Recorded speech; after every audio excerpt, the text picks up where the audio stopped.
opening the day. I'm Veenu Sandhu from Business Standard. We're opening the day today with a session on Gift City and what basically it was envisioned as India's global financial and IT services hub. Now, as the country's first international financial services center, which promises hurdle-free business, can we say Gift City is now prepared to give a boost to India's financial sector? And what are the areas where it gets a thumbs up? And what are the areas where more needs to be done? It is still less than a decade old.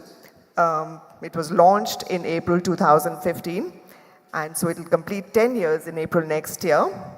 On that note, let's head straight into the panel discussion, and I would like to invite the panelists on stage. We have with us Dr. Dipesh Shah, Executive Director, IFSCA, Gift City. Ladies and gentlemen, a round of applause. We have Mr. Ganeshan Murugayan, Head of Corporate Coverage and Advisory, PNB Paribas. Mr. Kunal Shah, Partner, PwC India. Mr. Rahul Prasad, CEO, HDFC Life International and Reinsurance. And Mr. Vaibhav Shah, Head of Business Development Strategy and International Sales, Mirae Asset Investment Managers India Private Limited. Steering the conversation with them will be my colleague Sammy Modak, Senior Markets Editor with Business Standard. Over to you, Sammy. Thank you, Veenu. Welcome to this panel, How Prepared is Gift City in Giving a Boost to India's Financial Sector? We have on the panel representatives from key stakeholders of the Gift City ecosystem. Gift City was conceptualized as an quote-unquote offshore financial hub. One of its key objectives is to attract foreign capital chasing Indian assets, which otherwise are routed through popular financial centers like Dubai, London, Singapore. So, however, developing an ecosystem ground up is a long drawn process. And let's ask Dr. Dipesh Shah, how has been the progress so far? And can we say, has Gift City truly arrived?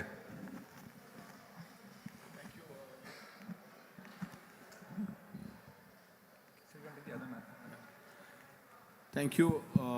At the outset, I must thank the Business Standard for having a very specific session on the Gift City itself as a part of the BFSI Summit.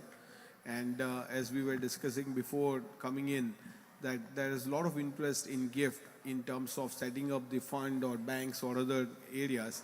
Let me just quickly give you a journey and where we stand, as you just asked me. I think GIFT started with the concept of, can we pull an international financial center in India?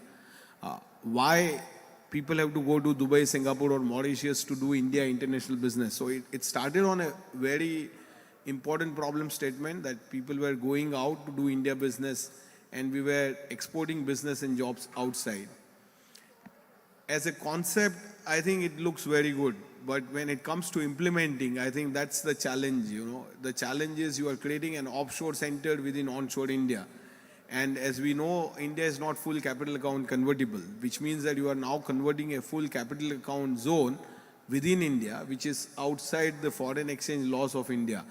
And from a regulatory perspective, I'm sure people sitting in this room would appreciate that it's not an easy task under a regulatory system to call a center or a zone outside of foreign exchange. But I think thanks to the government of India and to the regulators, including the RBI and SEBI, that they did visualize that India will need this type of a financial center in order to ensure that we build something, an ecosystem which is closer to India, creating jobs and creating business onshore India.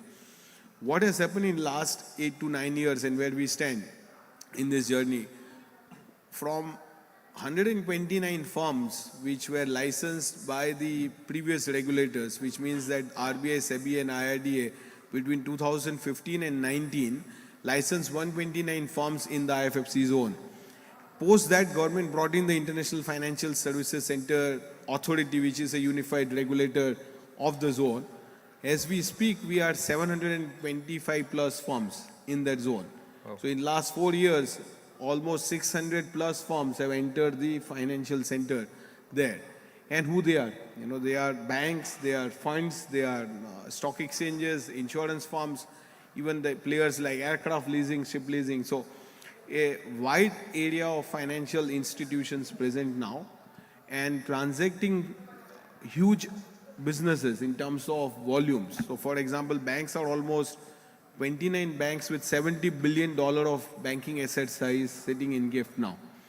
And that has happened in last 4 to 5 years, majorly in terms of the volumes and size. So I would say the concept started as an experiment, but has now picked up the space because the institutions which were going out have now started questioning themselves as to, I don't need Singapore or Mauritius or Dubai to do India international business. I can be in a 50-minute flight from Mumbai in a financial center outside and can still do the same what I'm able to do outside of India. Absolutely.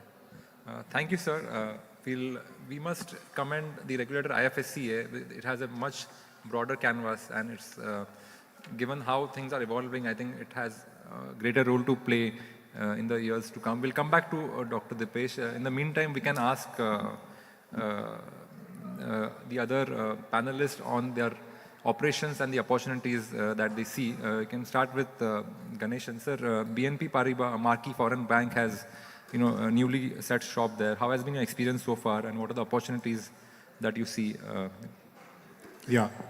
So, looking at it from a corporate perspective, because we are the leading corporate bank from Europe, GIFT City is quite an important development for India.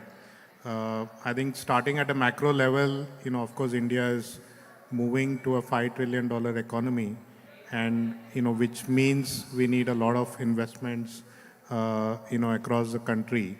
And GIFT City is, clearly one of the important channels to bring that investment into the country. So I think purely from a, importance for India Corporate Inc., GIFT City is quite key. And as Dr. Dipesh mentioned, 29 foreign banks are already there, and every day we get, a lot of inquiries from our peer banks to say, how's their experience, and we should see that number easily doubling in GIFT City. So in terms of products, clearly there is certain fiscal incentives which has been given, especially on the ECBs.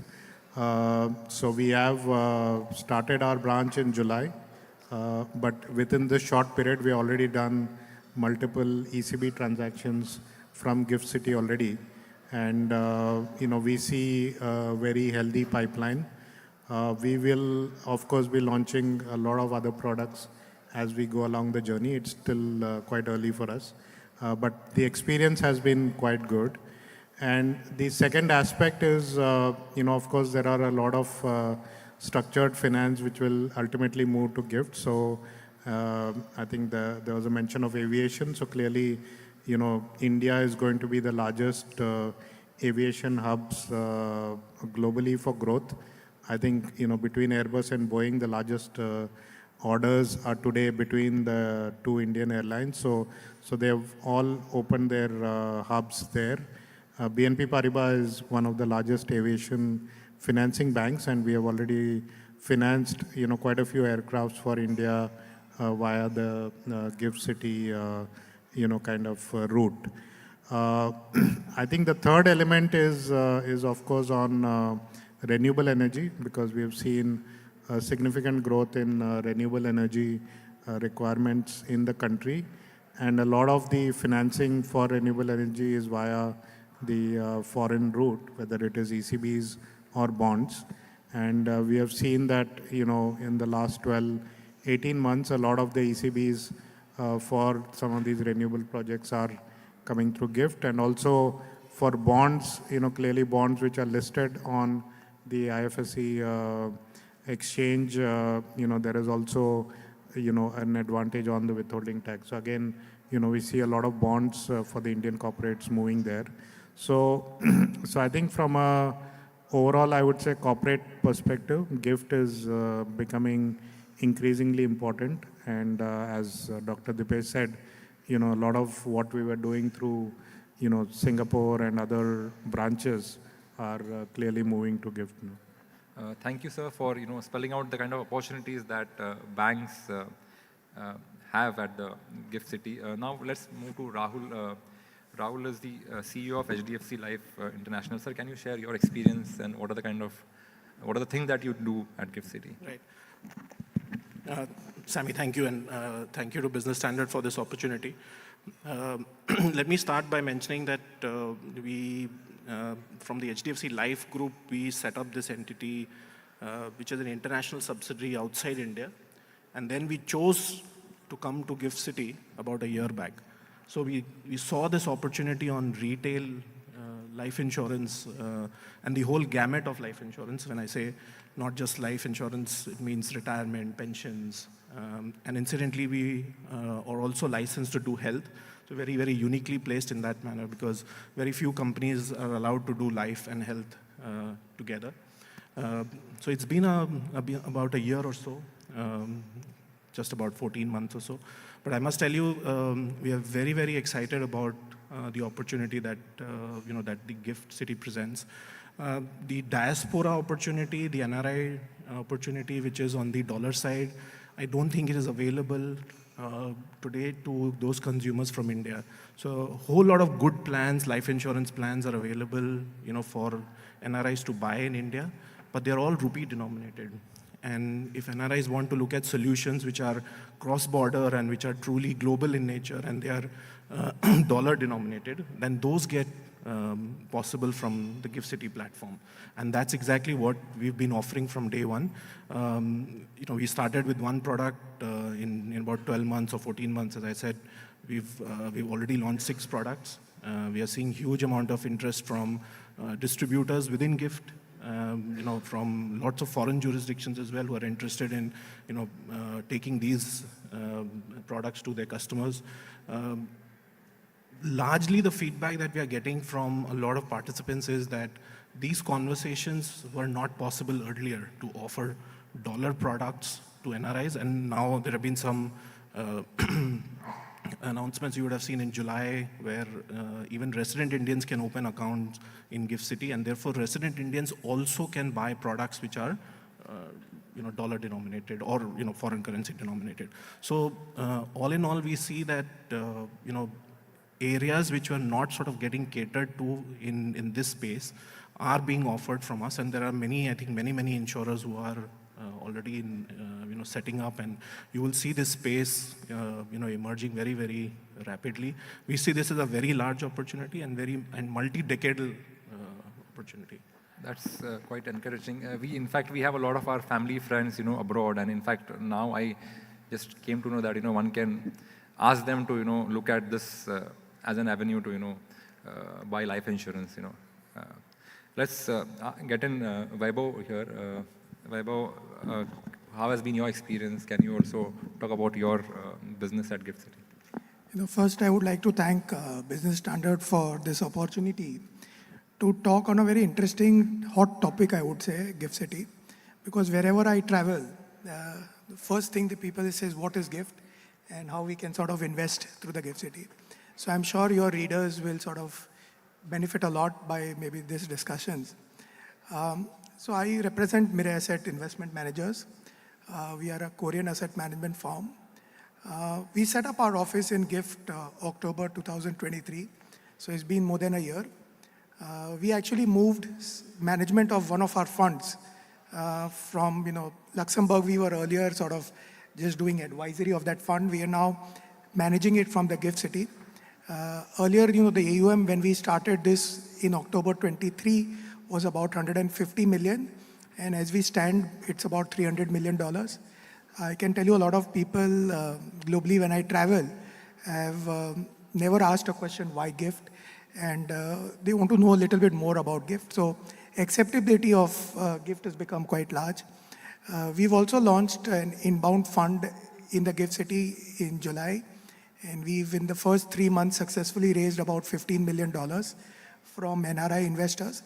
Interestingly, Dipesh sir, we've got about 25% of our AUM from foreign nationals. So, a lot of times we think that this opportunity of gift is only for NRIs, but I would like to say that foreign nationals is one of the large opportunity which we can tap, and it's very difficult for a foreign national to invest into Indian markets. But through Gift City, it's one of the most easiest way a foreign national can invest in Indian markets. So I think so the opportunity is not only NRIs, it's foreign nationals and foreign companies and how they can sort of invest in Indian markets. And the flexibility of Gift City is high that it also allows Indian residents to invest into global stocks and global bonds. So that's a product we also plan to launch sometime maybe next month, which allows access to resident Indians to also invest outside India. So Gift City doesn't give you access only for NRIs to come into India. It also gives access for resident Indians to invest outside India. So you've got the entire ecosystem that we can create, and the experience for us has been very good, being the first sort of asset manager in India to start this fund. And like I said, acceptability of this product is quite high, especially for NRIs in UAE, Singapore, and Middle East. Interesting. We as journalists, every week we get press releases which talk about some financial institutions setting shop at Gift City or expanding operations. So that goes to show the kind of progress the ecosystem is making. Let me get in Kunal here. A lot of fund managers are setting up funds in Gift City. You as a tax expert, can you just tell us how does it compare with popular jurisdictions like Mauritius, Singapore? Yes, so, hello. So, first of all, thanks Business Standard for giving us this opportunity to maybe share our experience. I think what has happened traditionally is that if you really look at Indian fund managers maybe probably 10 years back had very limited options on terms of where they can pool capital. Mauritius was at that point in time considered as the most favored jurisdiction to set up funds, etc. Then slowly Singapore came in. And there have always been challenges both from a regulatory and tax perspective in terms of how do Indian GPs set up funds in these overseas jurisdictions, both from a FEMA, tax perspective, etc. And with the opening up of the Gift City as a platform, it has actually helped multiple Indian GPs to set up platform in a most efficient manner. As if you look at really from a tax perspective, it gives us how you can actually undertake the entire fund management activity sitting in India, right? Because if you really look at Gift City is maybe an hour away flight from Mumbai and similar from Delhi. So whereas in all the other cases, your funds are in Singapore, Mauritius, in the hands of certain administrators, etc. Here you can actually create that setup in Gift where you can have the people based there who can manage it.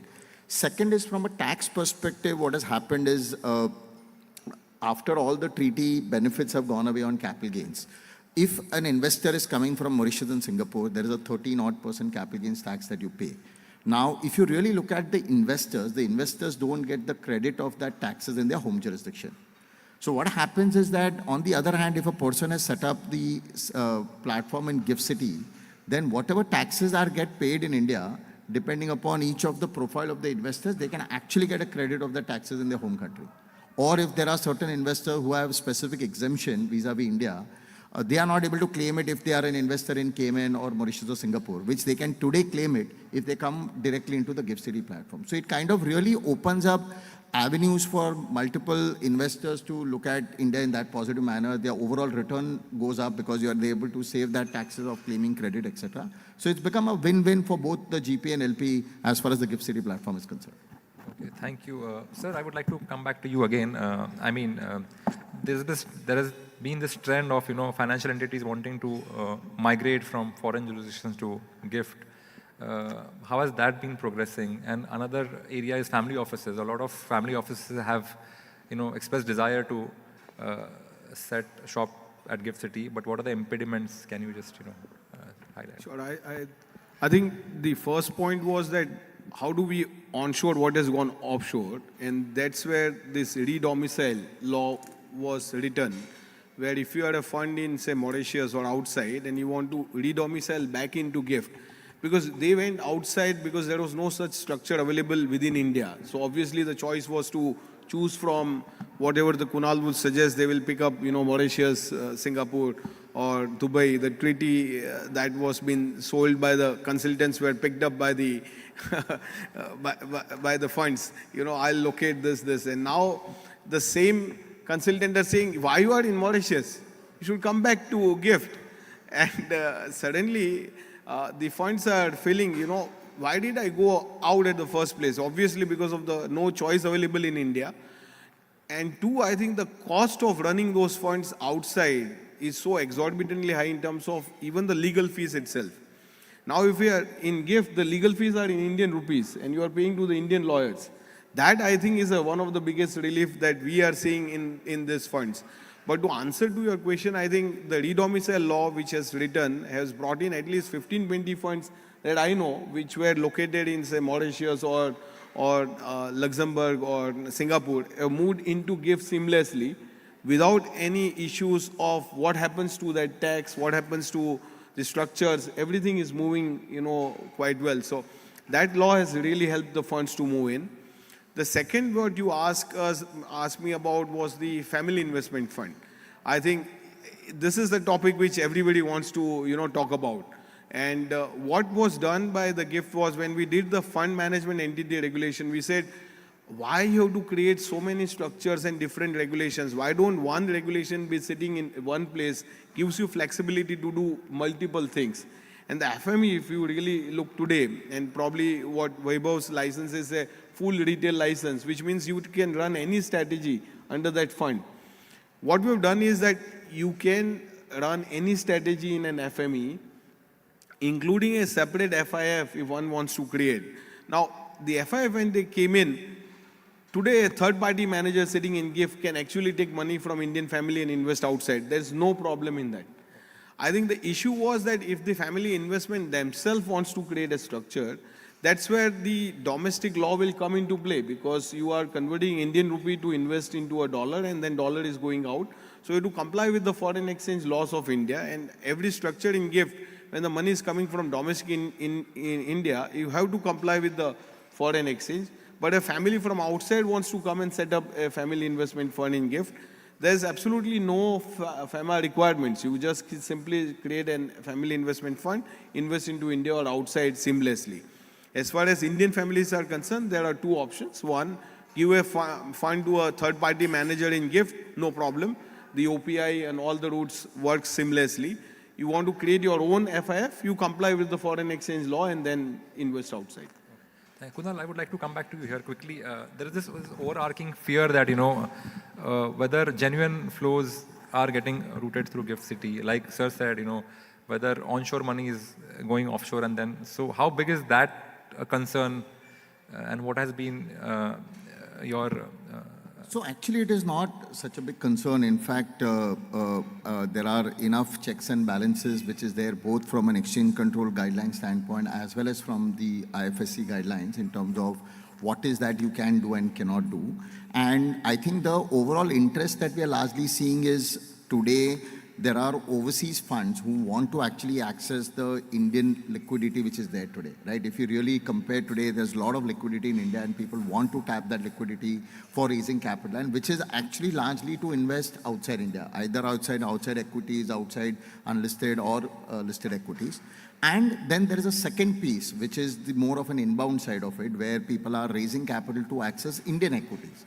So there is, I would say, very limited commingling that is happening for only few people who may want a combined strategy to say that I want to raise capital, but I want to give a wider bucket of offering to people where I can invest both in India as well as non-India, but that's very limited as of now. Okay, fair enough.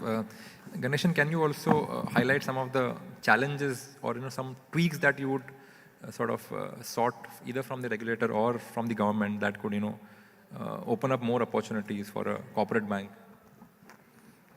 Yeah, so no, I wouldn't call it challenges because we all understand that this is a evolving kind of setup, and obviously I would say it is stages of development. So I think we are off to a very good start.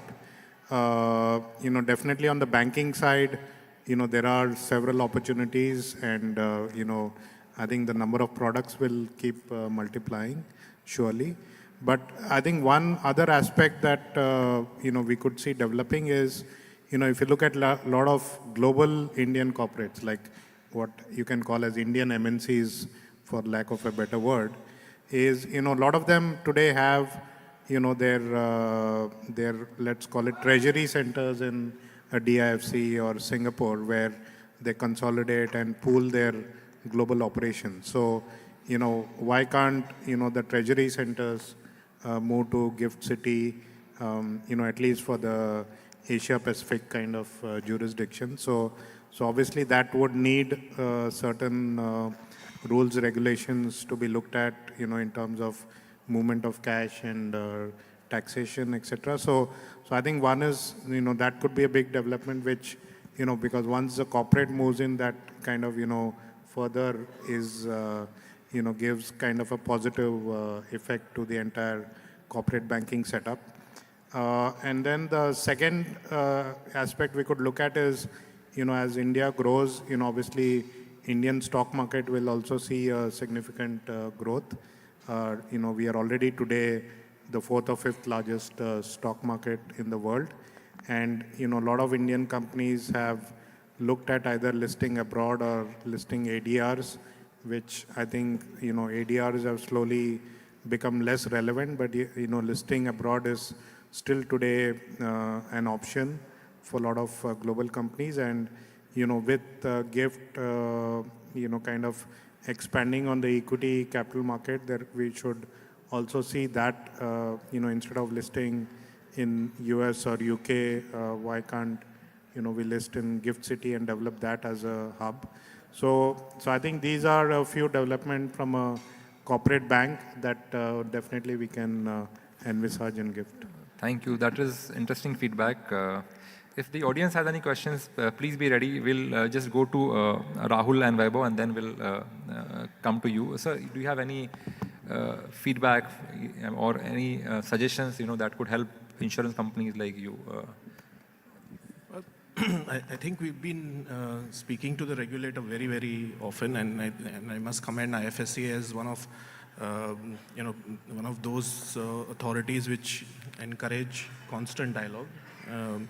So multiple forums. I think in the last 14 months, I think we wouldn't say that we would have dearth of opportunities to talk, on how we can grow this and what we can do better. They're very, very keen listeners, and we get plenty of opportunity. They're very methodical in terms of having inter-regulatory discussions. So whatever points that we need, I would only say,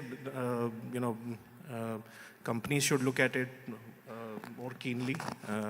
Whatever smaller structural issues are there, I think a lot of them are anyway getting ironed out.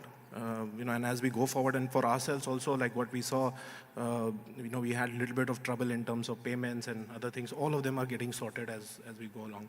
So yeah, that's what I would like. Thank you. Vaibhav, would you like to come in? Yeah, so I echo some of the thoughts that Rahul mentioned. That we've got one of the most friendly regulators which are there, and whenever we meet them, they come out with a notepad saying, "Tell us how we can sort of improve the system," which I think so is one of the most important things in an evolving marketplace. Just from our experience, I think there are 2-3 things we thought if can be done, and which will be done because it's an evolving marketplace. Is that one, like Rahul mentioned, is that payment is a challenge which a lot of NRIs or foreign nationals face when they sort of transfer money to the Gift City. And I'm sure the banking systems and all need to sort of help and evolve to make this easy and seamless for NRIs and foreign nationals to transfer money to sort of give funds. Second is a lot of people have acceptability of gift, and one of the things that if you were to see in this budget was announced that FME retail or mutual funds in IFSC also get the same tax benefit as SEBI registered mutual funds. This gives us access to sort of raise retail money globally as well, which is where we'll need support of IFSC to get themselves registered with multiple jurisdictions. And I'm sure they are very keenly working on that. But as they keep doing this, this will help us get money from a lot of retail investors across jurisdictions. And that will help increase the sort of visibility of GIFT significantly. These are a couple of things that we feel if it can be done, it can make life very easy for investors to access GIFT, and sort of the environment can grow much faster than where we are. Yeah, thank you everyone. I mean, this is a topic which we can, discuss at length, but given the paucity of time, we'll just throw open the floor for some questions and then we'll wrap this session. Hi, I'm Bikram Mehta representing Lawrence Grant Advisory. Certain questions to Vaibhavji, Dipeshji and Kunal. Please keep it short. Yeah, sure. Single question, but pertaining to all three. Certain things just now Vaibhav already described. What was the, if suppose a local investor, retail investor, what you have asked last point, how much is there any cap to invest, minimum or a maximum? Is the GIFT City allow such type of thing, or is there any restrictions on that? And what will be the tax burden on the investor if he's doing investment through retail, through GIFT City? I think one person can answer that. Yeah, so I can at least answer the first part, and maybe tax is the expert. The question is, like you said, so there are types of funds which are there. So if it's a Cat 3 or a Cat 2 funds, then you have ticket size which is $150,000. Which is equivalent to what you have in India, where domestic AIFs need a ticket size of 1 CR. So about 1.25 CR is what is required if you are an AIF structured. For mutual funds, it's just passed in the budget. So I'm sure all mutual funds like us would want to tap this opportunity. So there's no minimum ticket size mentioned, and we can go to lower ticket size of maybe $1,000, $5,000 as well from overseas investors. So it can open a very large sort of avenue for investors. So from India, even if it's a Cat 3 AIF investing outside into global stocks, the ticket size is $150,000. That's a minimum requirement. I'm very sorry, we are out of time. I wanted to take more questions, but I've been told to wrap this session. I'm sure if you have any questions, the panelists can answer them on the sidelines. So you wanted to add something? Or quickly, very quickly. So, so also just from a FEMA standpoint, there's a cap of 250K per annum under the LRS thing. As far as tax is concerned, I think as Vaibhav mentioned, it depends on the type of fund. If it's a Cat 2 fund in GIFT, then it's a flow through. So whatever income that the GIFT entity earns, then you are eligible. For Cat 3, it then follows the normal trust taxation, very similar to how a Cat 3 is here. The specified fund regime, which is in GIFT, is largely applicable to non-resident as of now. But for resident, it will be very similar to how a Cat 3 strategy would work in India. So what would have been a better position that regulator don't have to respond and both the market participants have responded? This means the zone is working properly. Thank you, sir. I would request everyone to give a round of applause to this wonderful panelist. With that, we call it a wrap. Thank you so much. That was really a good discussion. We could have gone on, and I'm really sorry that we have to, kind of go with this. May I please request Sammy to please hand over some mementos to our panelists. And sincere apologies for, being able to take only one question. If the panelists are comfortable with it, maybe you can ask them a few questions after the, after their session. We have a fireside chat with IRDAI chairperson Dr. Debashish Panda in the next hall, which is the Chintaman Deshmukh Hall at 11:50. So kindly please head to that hall. And we will be back here at 11:30 for a session on PEVCs. See you then.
the biggest investors in India, taking very large bets on Indian companies. This year, however, we saw many PEs exiting India by selling stakes via block deals in the stock markets. Overall, in 2024, the PE investments have slowed down. But PE CEOs are working on very large transactions and have announced billions of dollars of investment in India. So we now have to see how the next few quarters play out. And we're going to be discussing all of that in this session. May I now please request our panelists to come on stage. We have Mr. Ankur Bansal, co-founder and MD Black Soil Capital. Could we give him a big hand, please? Mr. Ashish Koteja, partner, private equity, Bain Capital. Mr. Sudhir Vaiyar, MD and Deputy CEO, Multiples Alternate Asset Management. And Mr. Abhishek Kabra, MD, Samara Capital. Steering the conversation with them will be my colleague, Mr. Suveen Sinha, Chief Content Editor at Business Standard. Over to you, sir. Thank you, Veenu. Hello and welcome once again. So interesting that we are talking about private equity at this time. You know, I had the privilege of having short conversations with some of you. This is the time when everyone is talking about public markets. You know, millions of millionaires are being created, and from financial services to solar power. You know, the companies I'm talking about, you know, IPOs have happened, and again, icons are getting created. But in this context, we want to talk about the private markets. And it will be very interesting to see that, you know, how is business getting done, how is limelight being shared, and when you make your deals, when you make your pitches, and when people come to you, what are the conversations like? Because what is it that you bring to the table instead of in terms of predictability, in terms of returns? How is really a business panning out? Or are you happy that that not too much limelight is on you so you can do your business well? How are things? Let's start with Ankur. Yeah, hi everyone. Thank you. Quite looking forward to this discussion. So I'm a sort of a odd man out on this panel because I'm the only guy representing debt and Yes. more on the venture ecosystem. Yes. So as you know, venture ecosystem has been sort of the poster bad boy for the last couple of years. But I think, as you rightly mentioned at the end, they have been out of limelight. And that has helped a lot of the businesses to focus on fundamentals. That is, you know, fixing the business from basic nuts and bolts of the business. Because ultimately, the public markets has become now the latest avenue for them to exit. And that's become very, very critical as they are going out and building out businesses. From a business perspective, when I look from our side, the demand for debt has only increased manifold because obviously as the equity supply has reduced, more and more people are looking for other avenues of capital, and debt has become very, very significant way for them to access capital quickly, be able to use it very strategically in their business process, and at the same time keep growing. So I would say 22, 23 was a complete phase for everyone to cut losses. 23, 24, and as we go into 2025, is all about growth. Okay. So how can you become growing at the back of EBITDA break-even or profitability? So that's where everybody is now focused on. And a lot of the companies in our own portfolio have achieved that. Many of them are on the track for achieving it. And that has become a very critical way for us to be able to select clients. And earlier, like 4 years ago, most of the gentlemen also would agree that EBITDA was never a concept for startups. Like Yes. they never thought about it. No. But now that is the only metric people want to talk about. Even for startups? Even for startups. No longer just the valuation. It is valuation is is become a postponed conversation, right? This is post Byju's we are talking about. I would say post lot of things. So I'm not putting it one name. So, but it is a very interesting way that the ecosystem is now getting ready to get into the public markets. Okay. So of course, not every company will become an IPO-able company. But a lot of the companies are ready for growth capital at the same time, right? So, as you know, a lot of the PE funds have also started looking at growth transactions very, very actively. Yes. Because the number of companies and the quality of businesses that are out there is manifold, and it's keep growing because there are a lot of serial entrepreneurs today, a lot of high quality talent, a lot of technologies out there that people can utilize to build very interactive new businesses, innovative styles. So there is going to be enough bounce back on the venture equity side. There's enough capital available anyways. So it's not that capital is a challenge anymore. But if you are executing well on ground, then you can really create a large business. And India, that's the beauty, right? That we have such a large market for anything that you pick up. Oh, yes. So it all finally depends upon the founder's credibility, quality, and execution. Right. Abhishek, is that your experience too? Are businesses getting fixed? Are people looking at, very different things now as compared to before? No, it's more of the same actually. The way I see it is the demand and supply side. The demand side is where people are seeking capital, whether it is on the venture side or where promoters are willing to exit the companies altogether, where buyout funds come into play. Yes. And on the supply side, there is this entire ecosystem which wants to take exposure in alternate assets, get into unlisted equities. Public always is the first port of call for anyone, but as you look to diversify and build your portfolio, you also start seeking allocation on the private side. So we are seeing more of the same thing as I think in the panel itself we were discussing. Each one of us on the private equity side is also as busy as we used to be, few years back. And all this while public markets have been doing extremely well. So there is enough for everyone out there. And one has to really play the strategy, play it in a consistent manner such that you can deliver returns to the investors and keep fueling the assets under management. Right. Ashish? No, listen, I think this has been one of the most interesting times for private equity over the last, since we've seen the industry emerge in India. And I think I say that from two perspectives. One is because the public markets have come back in such a strong way, it's opened up a whole new avenues of scale exits for private equity funds, which I think has been terrific. And you've seen a spate of successful exits at the end of long journeys that people have benefited from. So from one perspective, it's been a great environment to exit companies. On the other hand, like Abhishek was saying, on the deployment side, while a company that's ready to tap public markets won't come to us because they're ready to go to public markets and the public markets are open right now. What this has also done is it's spurred a massive amount of dialogue for us with promoters who are maybe not yet ready to go public. Okay. They may not be ready to go public because they understand, the pressures that come with being public. In certain cases, businesses are still a little earlier in their evolution in terms of when they'd be ready for a public market exit.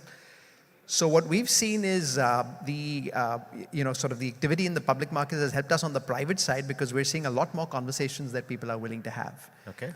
Now, doing deals in that environment that's a different issue. But I think in terms of flow, this has probably been the busiest we've ever been since we've started investing in India in 2008. So, This has been the busiest, is it? in terms of flow. Wow. Sudhir, is that your experience as well? Busy times? Yeah, so in my sense is that it's been an evolution, right? Private equity in India, private equity VC ecosystem, it's a give or take a 20-year kind of a product class. And Right. for what we have arrived, we are quite happy with the amount of recognition that the asset class has got. There is attention to that from regulators, from policymakers, etc., that it gets. I wish it were a lot more in the sense that it is at the end of the day the solutions that private equity can provide in terms of, in some situations, providing a exit to an entrepreneur who has built a company to a scale. In some case, in a company which has flattened, to provide the capital and the management bandwidth required to kind of take it to the next level. The use cases of private equity is very wide, and in many cases you need a private institutional capital to come in to provide that solution. Yes. And when you talk about Vikasit Bharat and so on, the solutions on the capital side that is required is very wide, and I think private equity needs to provide that. In fact, I would take a point even on the debt side, for example. We are a fairly less developed credit market. And I think even across the balance sheet, if you look at it, on the capital side, it's a very simple capital structure that most companies have. Equity, debt, equity you raise in some particular fashion, and you need a lot more solutions that are there to kind of provide to companies as they develop. So I think the understanding of private equity still needs to go significantly up. My sense is the question that you asked about whether limelight on public market, I don't think any of us think in that terms. It's a different asset class. Public market has always had a limelight because it touches so many people and there is so many channels who are kind of dedicated to the public. And also more scandals there. Yeah. But on the private market, it is a little quieter, I would say, from a people who work in the public market, companies which get listed, you're always in the limelight. It is like trying to do things under the spotlight of everything. In the private market, we work a little bit away from that, but we are able to therefore take a lot of long-term decisions which are required, generally, to take the company and provide solutions.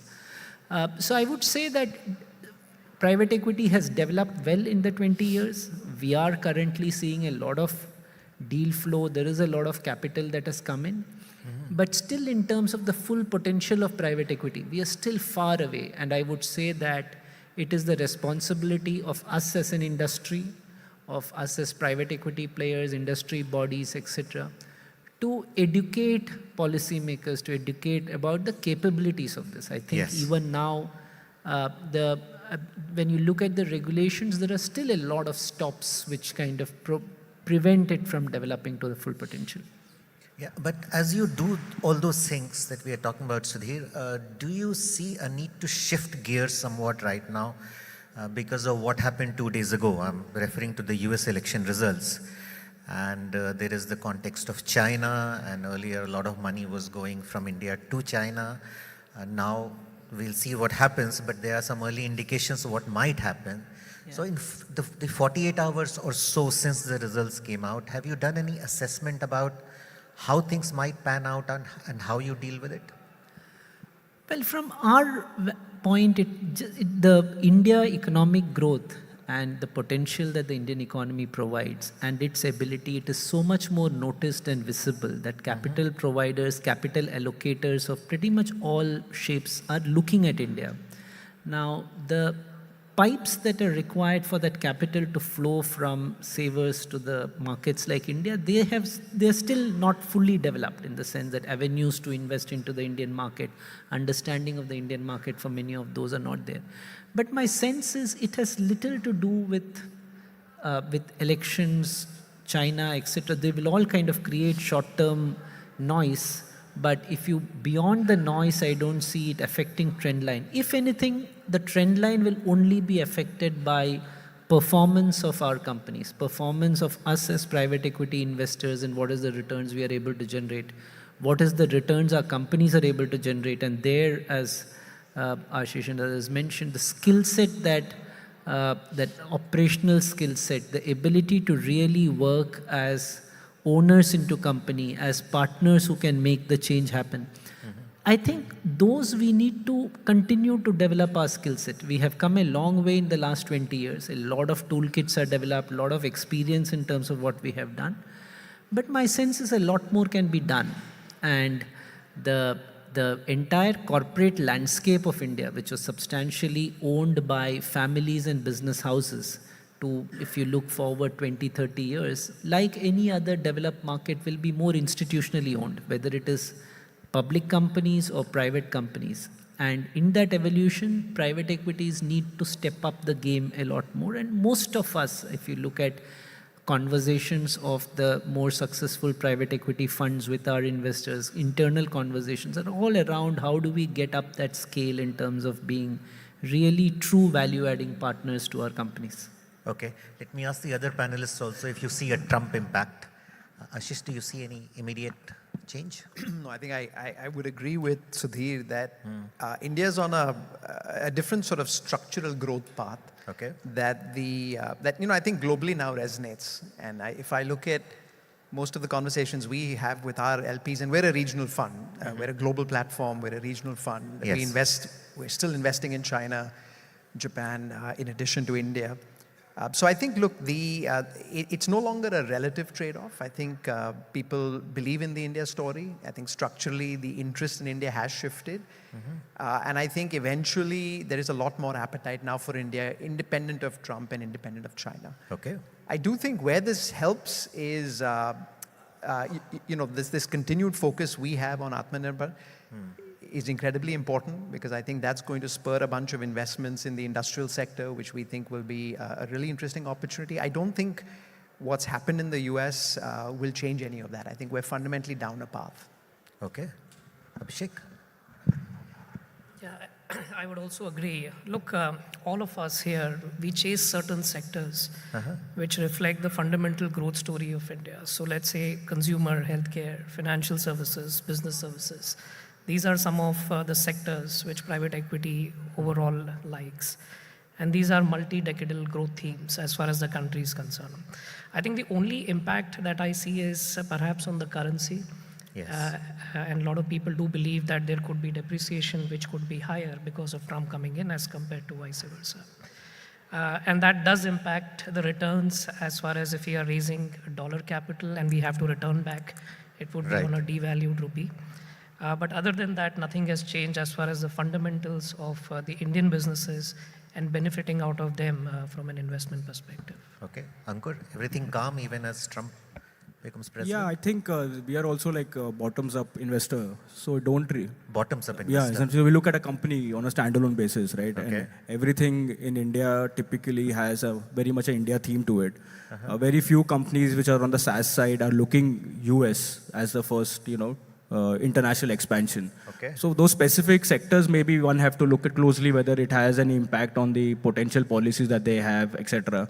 But typically these are free trade businesses, right? There is not really getting into regulatory aspects of the business. Okay. So it's very few companies here and there that may have some kind of an impact. But on an overall basis, we don't see much of a change for us. Okay.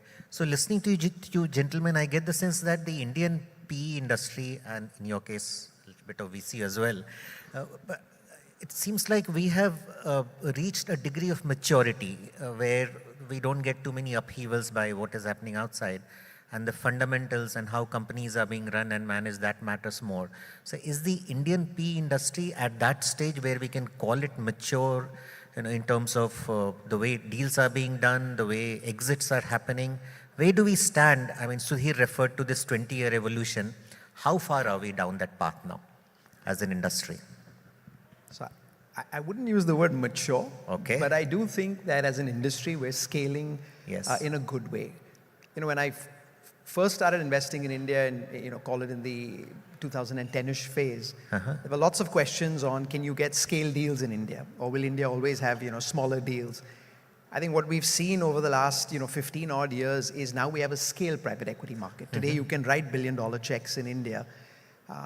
Deal sizes have increased. So, I think now people no longer ask the question on scale. And, okay, as we do scale, and then as there are larger opportunities for buyout funds, you obviously have to innovate in the way you work with these businesses and create value.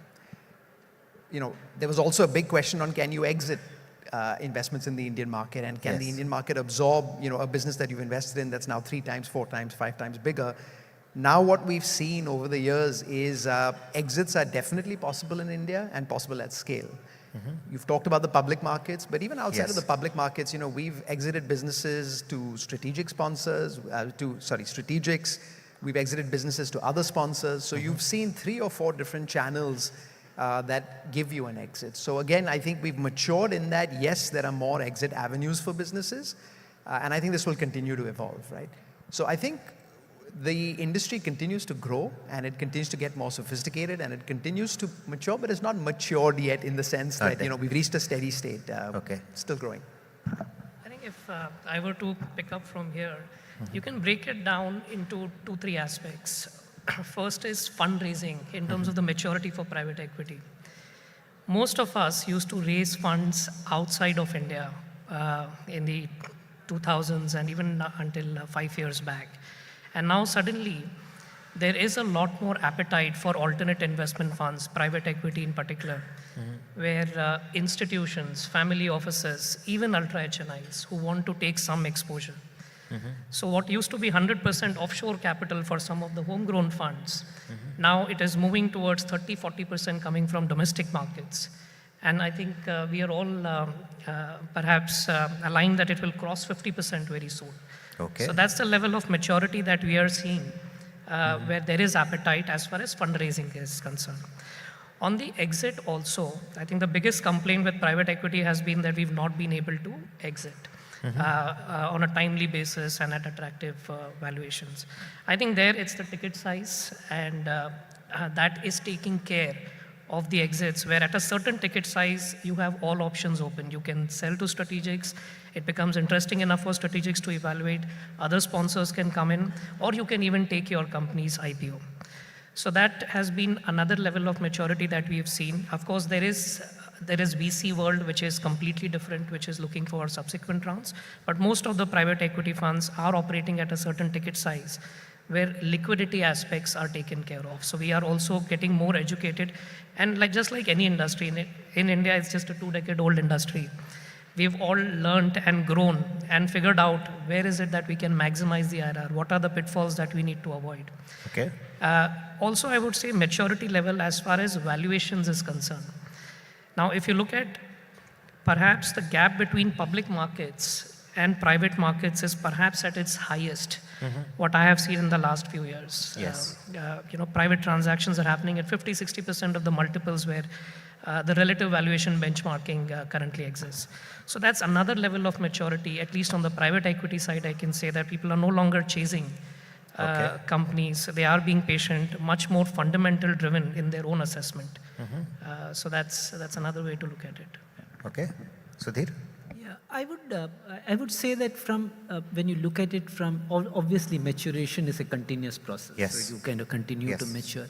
But where we are in the private equity industry, I would say a substantial level of when you talk to an Indian private equity manager vis-a-vis the global private equity manager, the playbooks that they use, you will find it quite similar. In fact, probably most of us learn the information availability, what we have seen in terms of experiences.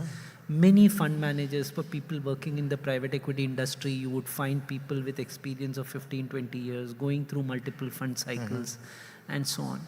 Also the industry in terms of structurally, if you take private equity as what is not public equity perspective. Yes. And say that you have early stage venture funds, late stage venture funds, people who work in the pre-IPO space, come in as a hedge fund, there are buyout funds, there are private equity growth funds.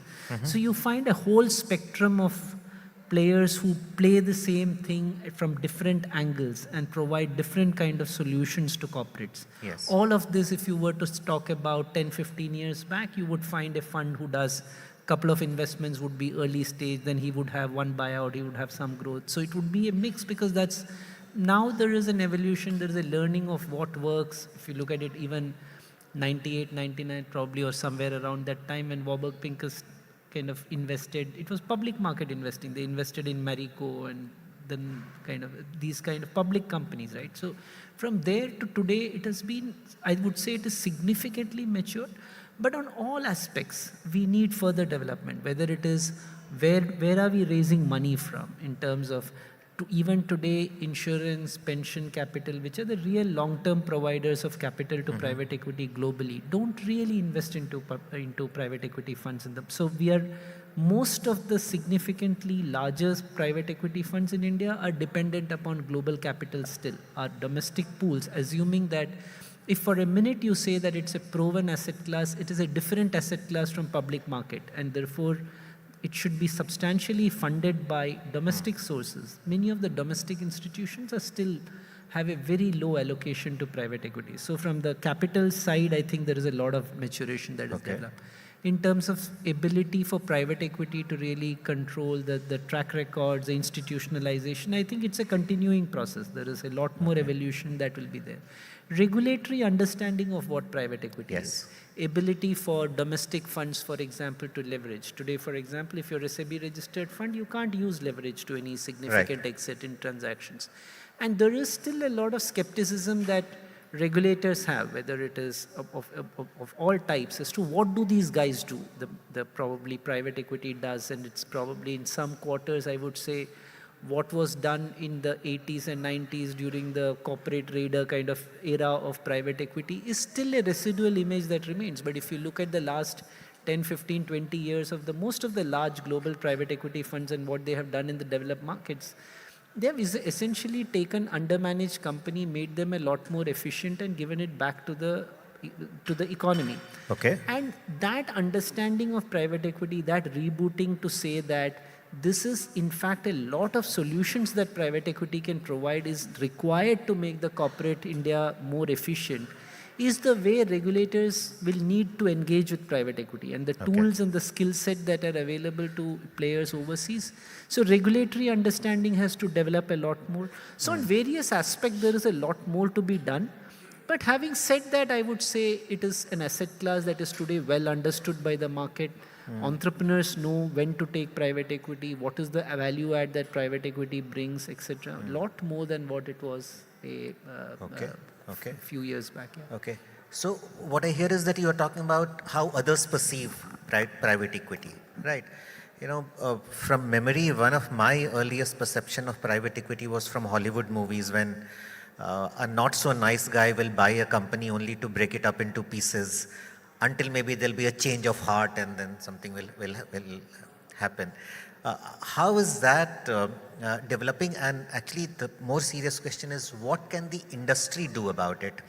I was talking to Abhishek late last evening, and he said that he gave the example of the mutual fund industry, which got organized and started speaking in one voice. Now everyone knows mutual funds sahi hai. Now you also have an association. But is there a greater need to speak in one voice, present one face, and just help people understand the nuances of the industry a little better? Is that something to look at, Ankur? So I can say I'll specifically speak about the debt side, because the equity side there are a lot of guys. Yes. So I think debt is still very, very early. And even the venture ecosystem extremely early. So the maturity that we are speaking about has been primarily from the equity side. Private credit / venture ecosystem are still very, early in the they are in the KG class versus where the PE boys have been there. Yes. So from the fundraising perspective, private credit itself is still very early in terms of showing returns, going through cycles, etc. But it's a very important piece of capital that Sudhir was referring to, that you cannot just have plain equity and debt. Yes. Something in the middle is also required. And at different points of time, those solutions are required to be solved. Now, first the track record needs to be established, and then it needs to be communicated to potential LPs. Right. And a lot of it has to be domestic only because we have a huge dollar devaluation as an issue. Yes. And raising global capital is always tough for credit because typically doing 10-12% dollar return, they are able to do it in their home markets. Yes. So getting allocation of private credit in India has to become a very domestic thing. Okay. And at the same time, you need a lot of institutional support, whether it is insurance companies, pension funds, etc., to support the local fund managers. So that strategy needs to be communicated to potential LPs. That why is it important? Why fixed income is critical in your allocation? Yes. Public markets are great, PE is great, but why private credit is important to create uncorrelated returns for your portfolio? Yes. So all those things definitely needs a lot more communication because credit is still, much not really spoken about in the same tone like private debt, private equity. Yes. But we know that more and more investors, as they're getting sophisticated, they realize that you cannot have 100% allocation, say 80% allocation only on the equity side. So that will come over a period of time. People will understand the importance of it because in debt, if you have to make debt returns, today you only have some debt funds which are on the mutual fund, and that returns are not even taking care of your inflation adjusted returns. Yes. So it's critical to have an allocation towards a high yield potential and different kind of strategies because private credit is very large. You could have real estate, you could have distress, You can have performing credit, you can have venture debt, etc. So the amount of transaction strategies that are there, depending on your risk profile, one can filter it. So that all is still yet to be communicated and well understood by the Indian investor base. Right. And at the same time, that track record also has to be established at the same time. Yes. In fact, thanks to you, Ankur, that this session lives up to its name as PEVC. Otherwise, it should have been renamed a PE session. Yeah, so VC part actually didn't speak about. So just one line. So VC ecosystem is again going through the transitioning phase. Yes. Where now all of them are being asked about your 2021 returns. Show us the DPI. Yes, sir. So now everybody's focused on that, and there are very interesting things happening on that side. Yes. So will there be a PE sahi hai kind of thing? Will there be a private equity sahi hai?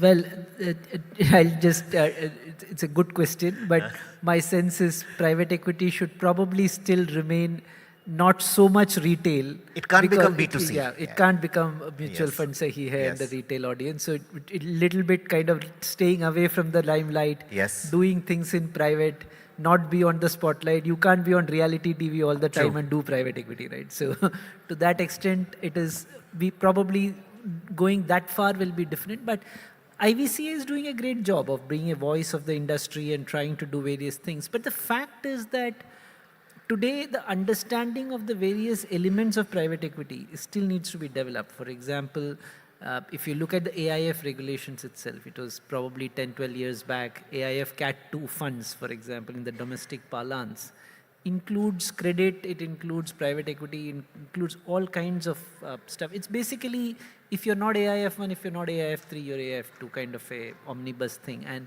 IVCA today is catering to alternate investment funds across the spectrum. And the needs of everyone are very different, whether it is a credit fund, it's a private equity fund, it's a hedge fund, it's a pre-IPO fund.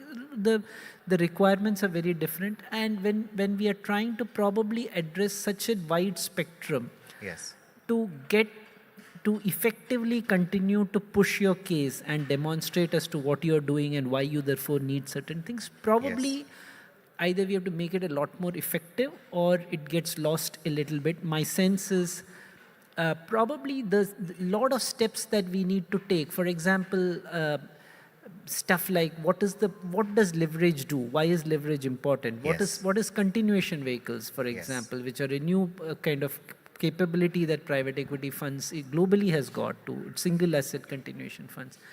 What is the utility of all of this?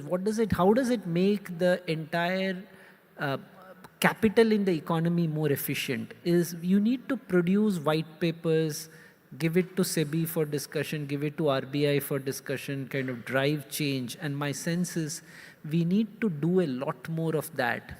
And kind of from where we were about 3-5 years back to where we are today, it is a lot better organized. But the industry has grown so big that you need a lot more effort which goes in those directions. Right. Abhishek, you have to pitch in. You are the one who planted the thought in my mind in the first place. No, I think Sudhir has already talked about what the regulators can do for this industry. But it needs to be understood even in the general parlance. You know, you started with the example of the Hollywood and, break it piece by piece and make more money, you take leverage, all of that. That's not where the Indian market is as far as private equity is concerned. Let's break it down into three. You have private equity, which is referred to for VC funds, which are solving a particular need of a founder seeking capital to scale up the business. Then there is growth capital, which is ahead of the IPO, getting into newer business lines, newer products, geographies. And then there is a buyout, which is essentially taking control from a business which may not be efficiently run or where the promoter wants to liquidate, sell out.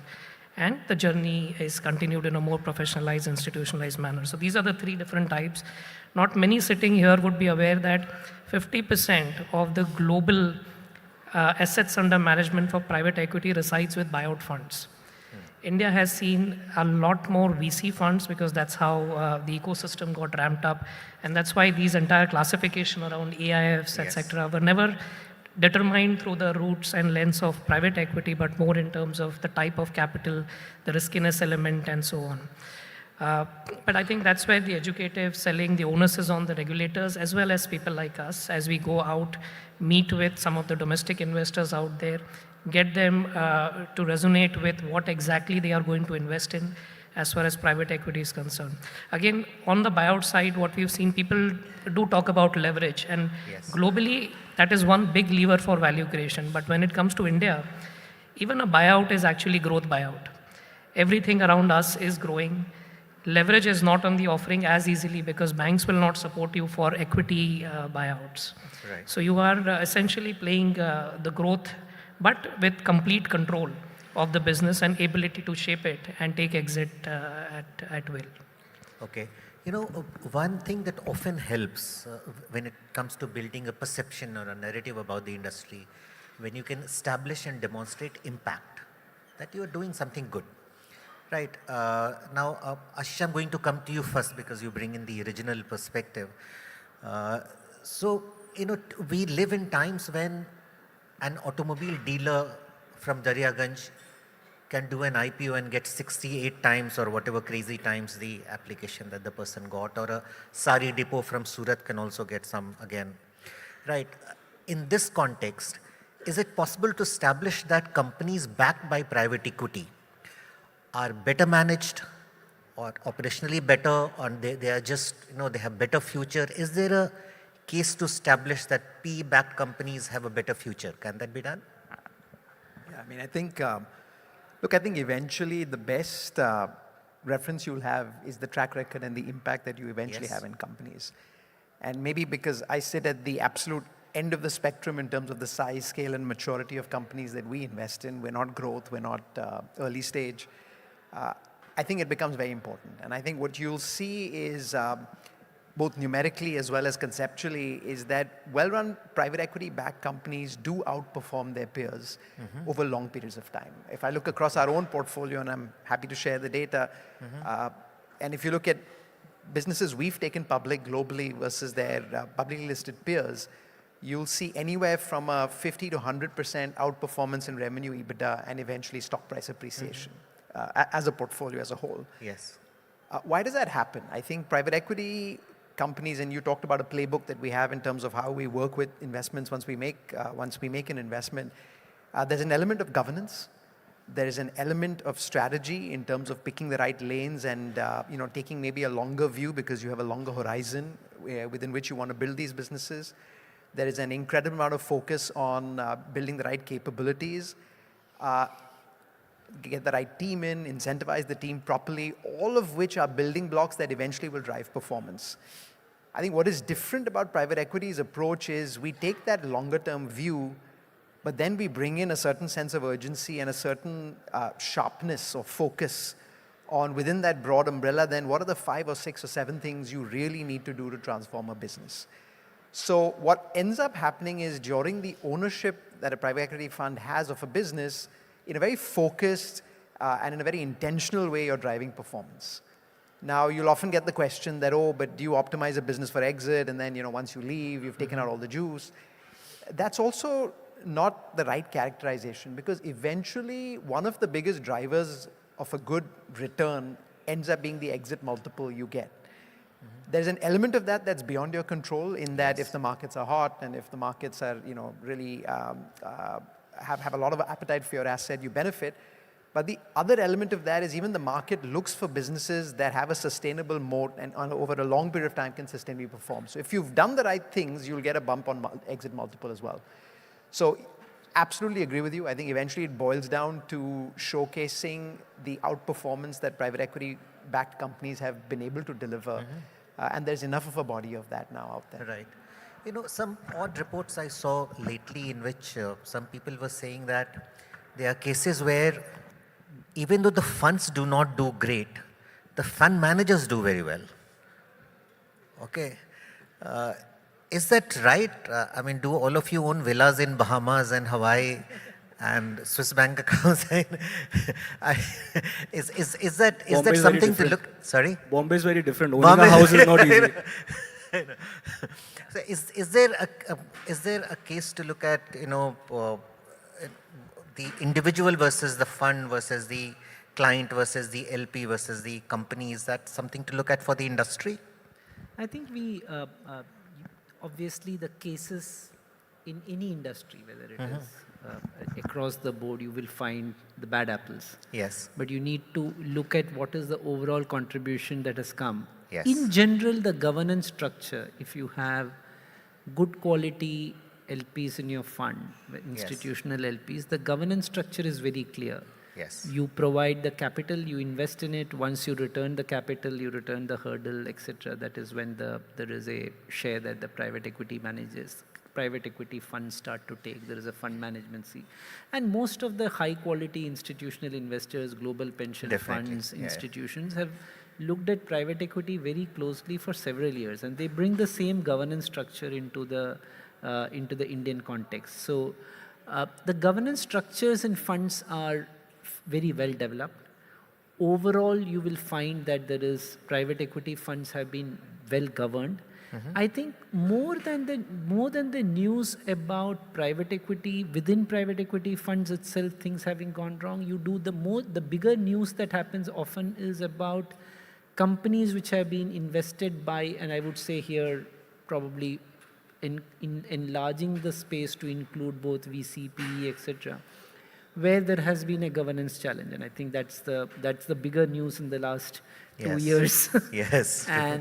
And I would say there that the model itself is slightly different. When you look at a VC fund which kind of invests in a much larger basket of companies and therefore play in a different risk return bucket, the amount of time and commitment that they put into companies vis-a-vis a more late stage fund with a concentrated pool of asset, the way they select their investment and the kind of work and time and commitment that they can put with companies are different, and therefore the outcomes also you find different.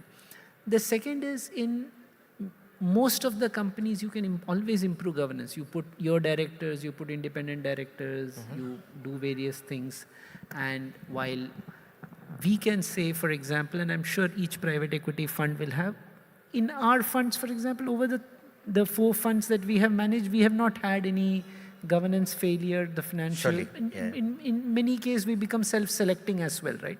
Okay. People know that it's a fund which is very intrusive in terms of getting involved into your CFO's office and in terms of compliance and in terms of ESG, etc., that if there is someone who doesn't like the way we operate, they kind of probably stay away from it.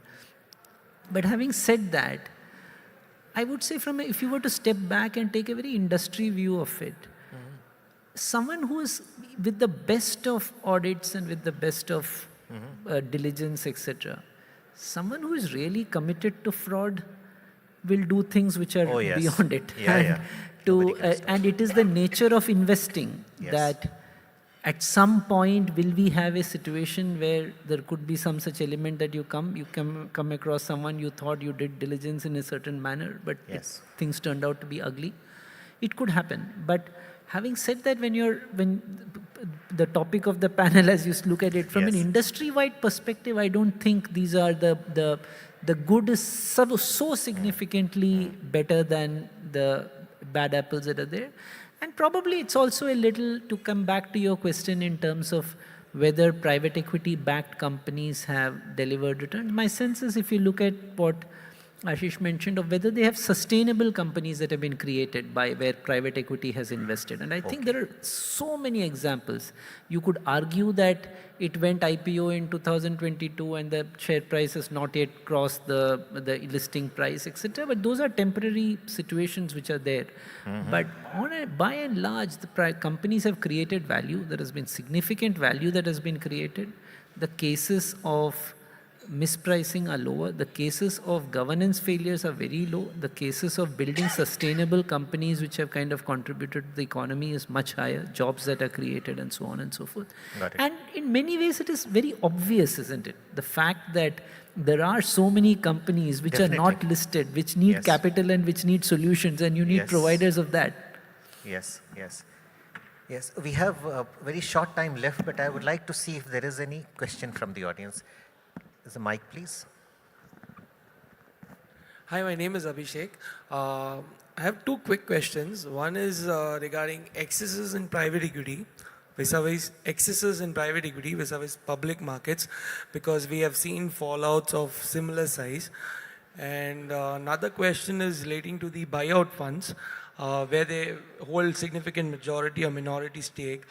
How do they eventually exit the company if they hold a significant majority or minority? Thank you. I can take the buyout question Sure. because Samara is a buyout fund. Look, for buyout, there is a particular size threshold that is very important to begin with. So as Samara Capital, we invest anywhere between 500 to 1,500 crore in one single ticket size. What that means is that by the time we add value and grow the company, let's say with a 5-year investment horizon, they reach a size and scale where we can even take them to an IPO. They become meaningful enough for strategics to evaluate, as well as other bulge bracket funds who typically operate at a certain threshold. They are able to pick up that asset. So I think it's very well structured in terms of how one can seek exits from buyouts. And even if I were to reflect on our previous fund where we made 10 investments, in 9 of them we've already exited within the time frame, and the other one is likely to be exited in the next quarter. So exit has been taken at will, and this has also varied in some cases from 3 years to stretching it up to 7 years, depending on if additional year is required to create more value in the company. So I think, yeah.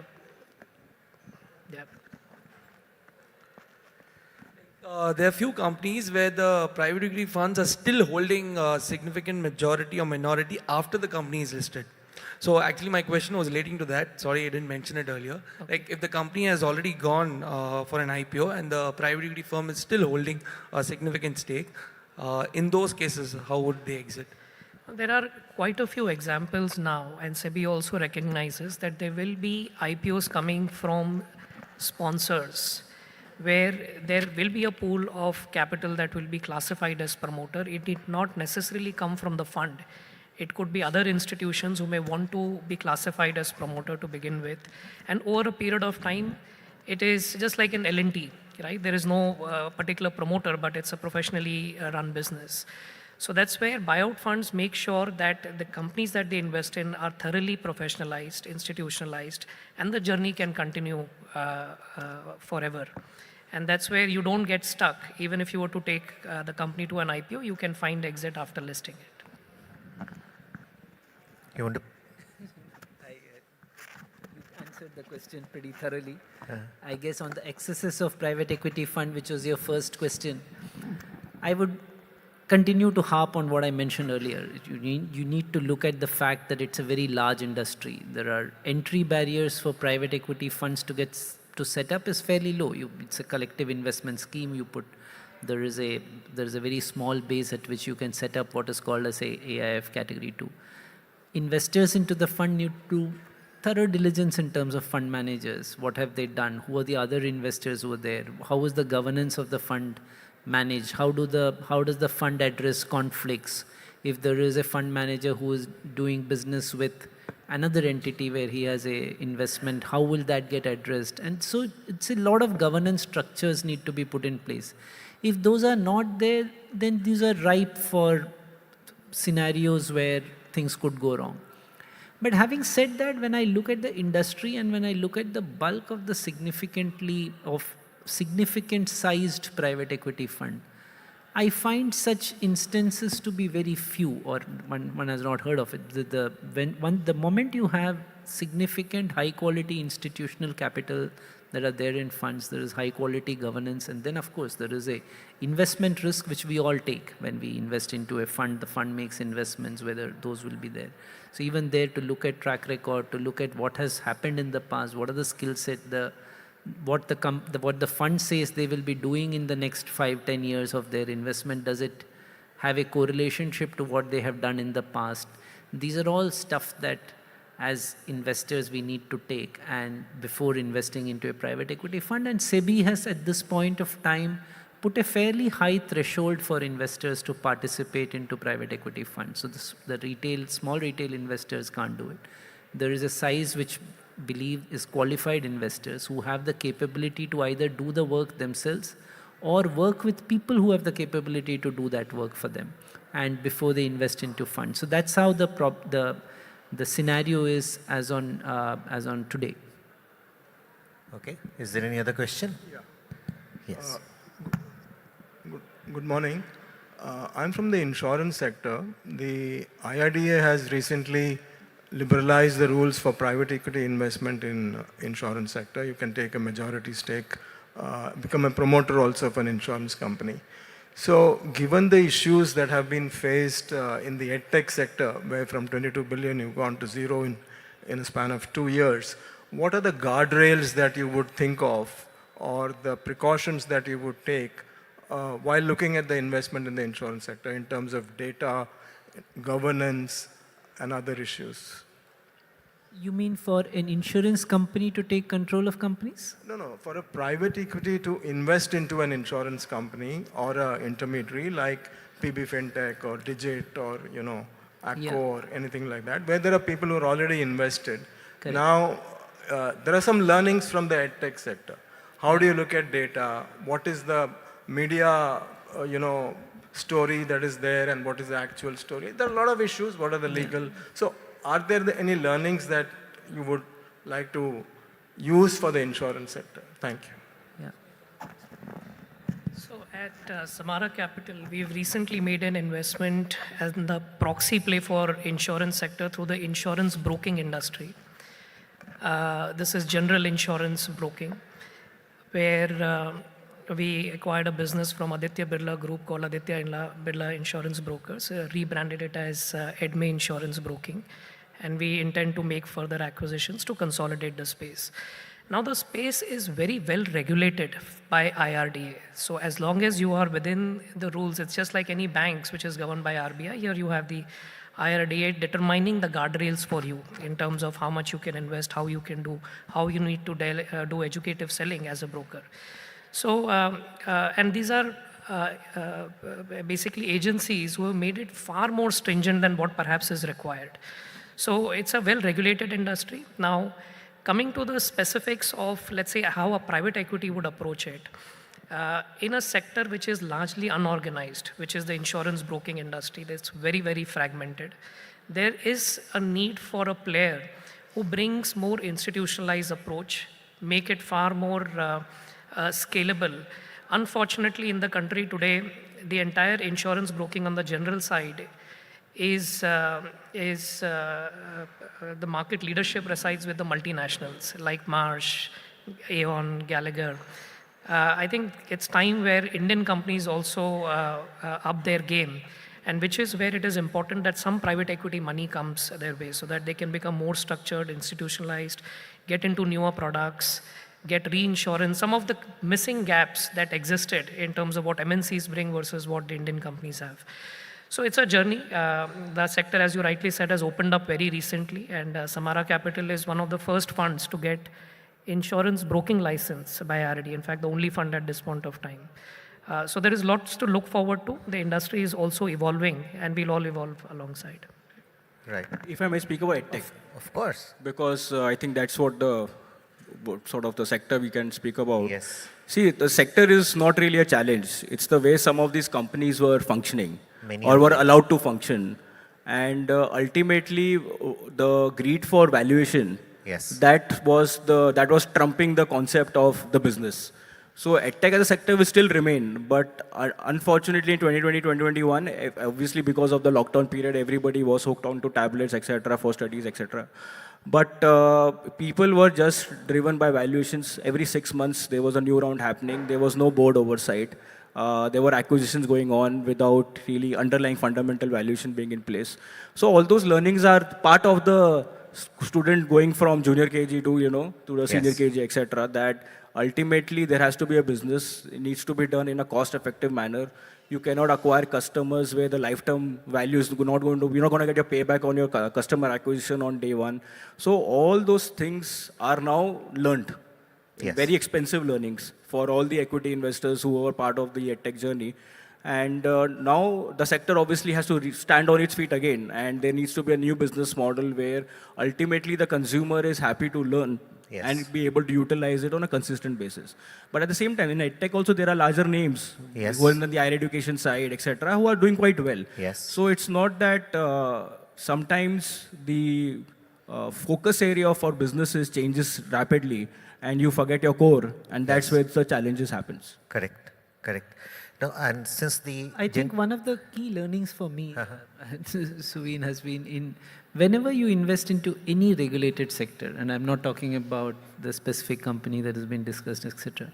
Whether it is insurance, whether it is NBFCs, whether it is banks, whether it is edtech, etc.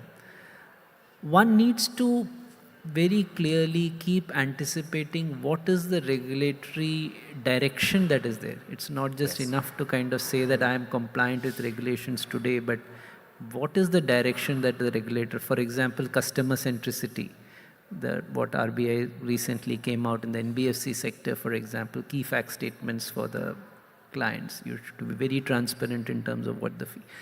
Now, some of these have been, you could see it coming for the last 2 years, so you have to start anticipating and build your companies and investment and create that philosophy of let us anticipate as to what is the direction in which regulatory movements are likely to happen and build it in that manner, and rather than only looking at the letter as on today. Look at the spirit, look at what is the direction of movement likely. Yes. And build companies. Yes.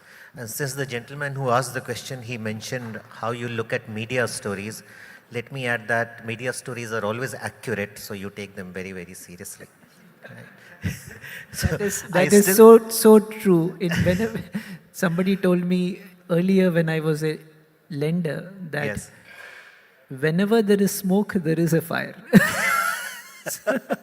There are still hands going up, but I think we are completely out of time. I'm really sorry for this. You can have off-stage conversations. I think the panelists. You have been a great audience and a full house. You have been a great panel. Thank you very much. It was a pleasure for me. Thank you. Thank you. Thank you very much. Really a wonderful, session from the get-go, from the confidence in the Indian economy, the Trump effect, and, the China factor notwithstanding, and your wonderful points on governance structure. Thank you so very much. May I please request Suveen to present the mementos.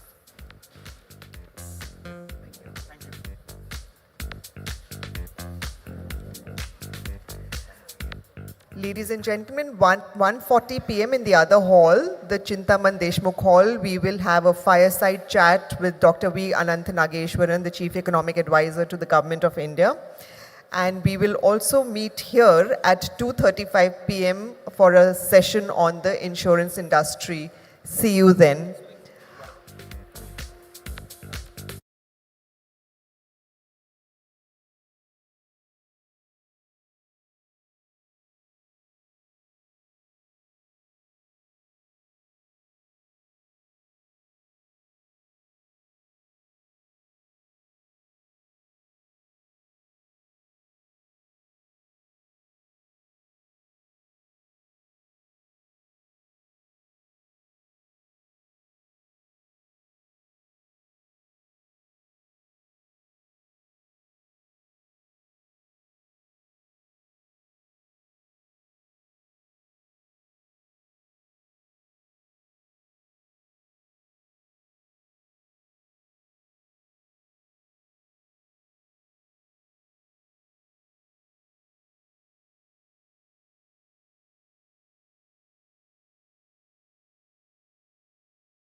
You know, as journalists, we are sticklers for deadlines, but sometimes these exceptional things happen. So apologies. We'll just begin the moment the panelists are here.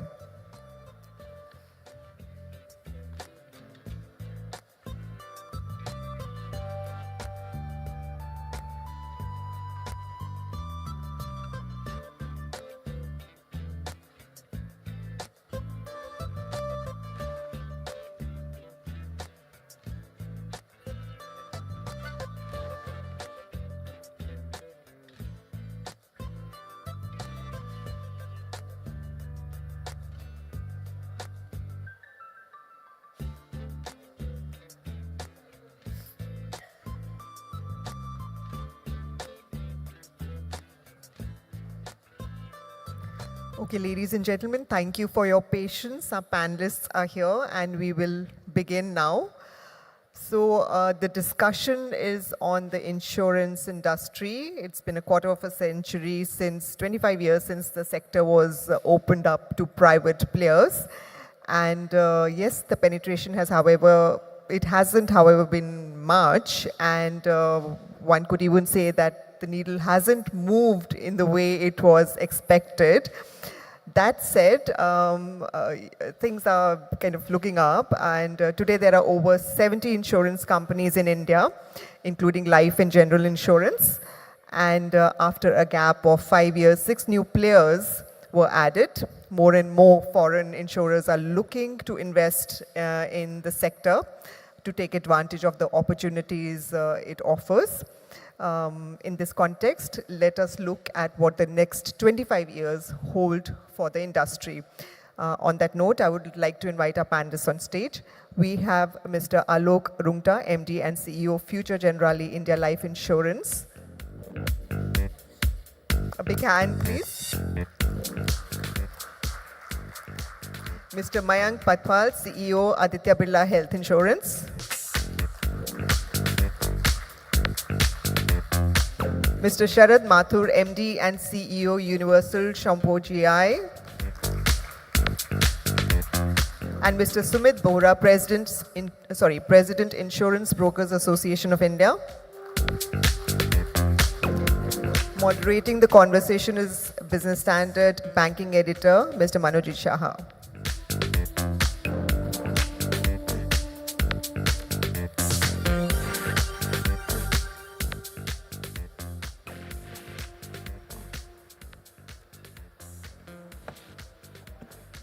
Thank you, Vinu.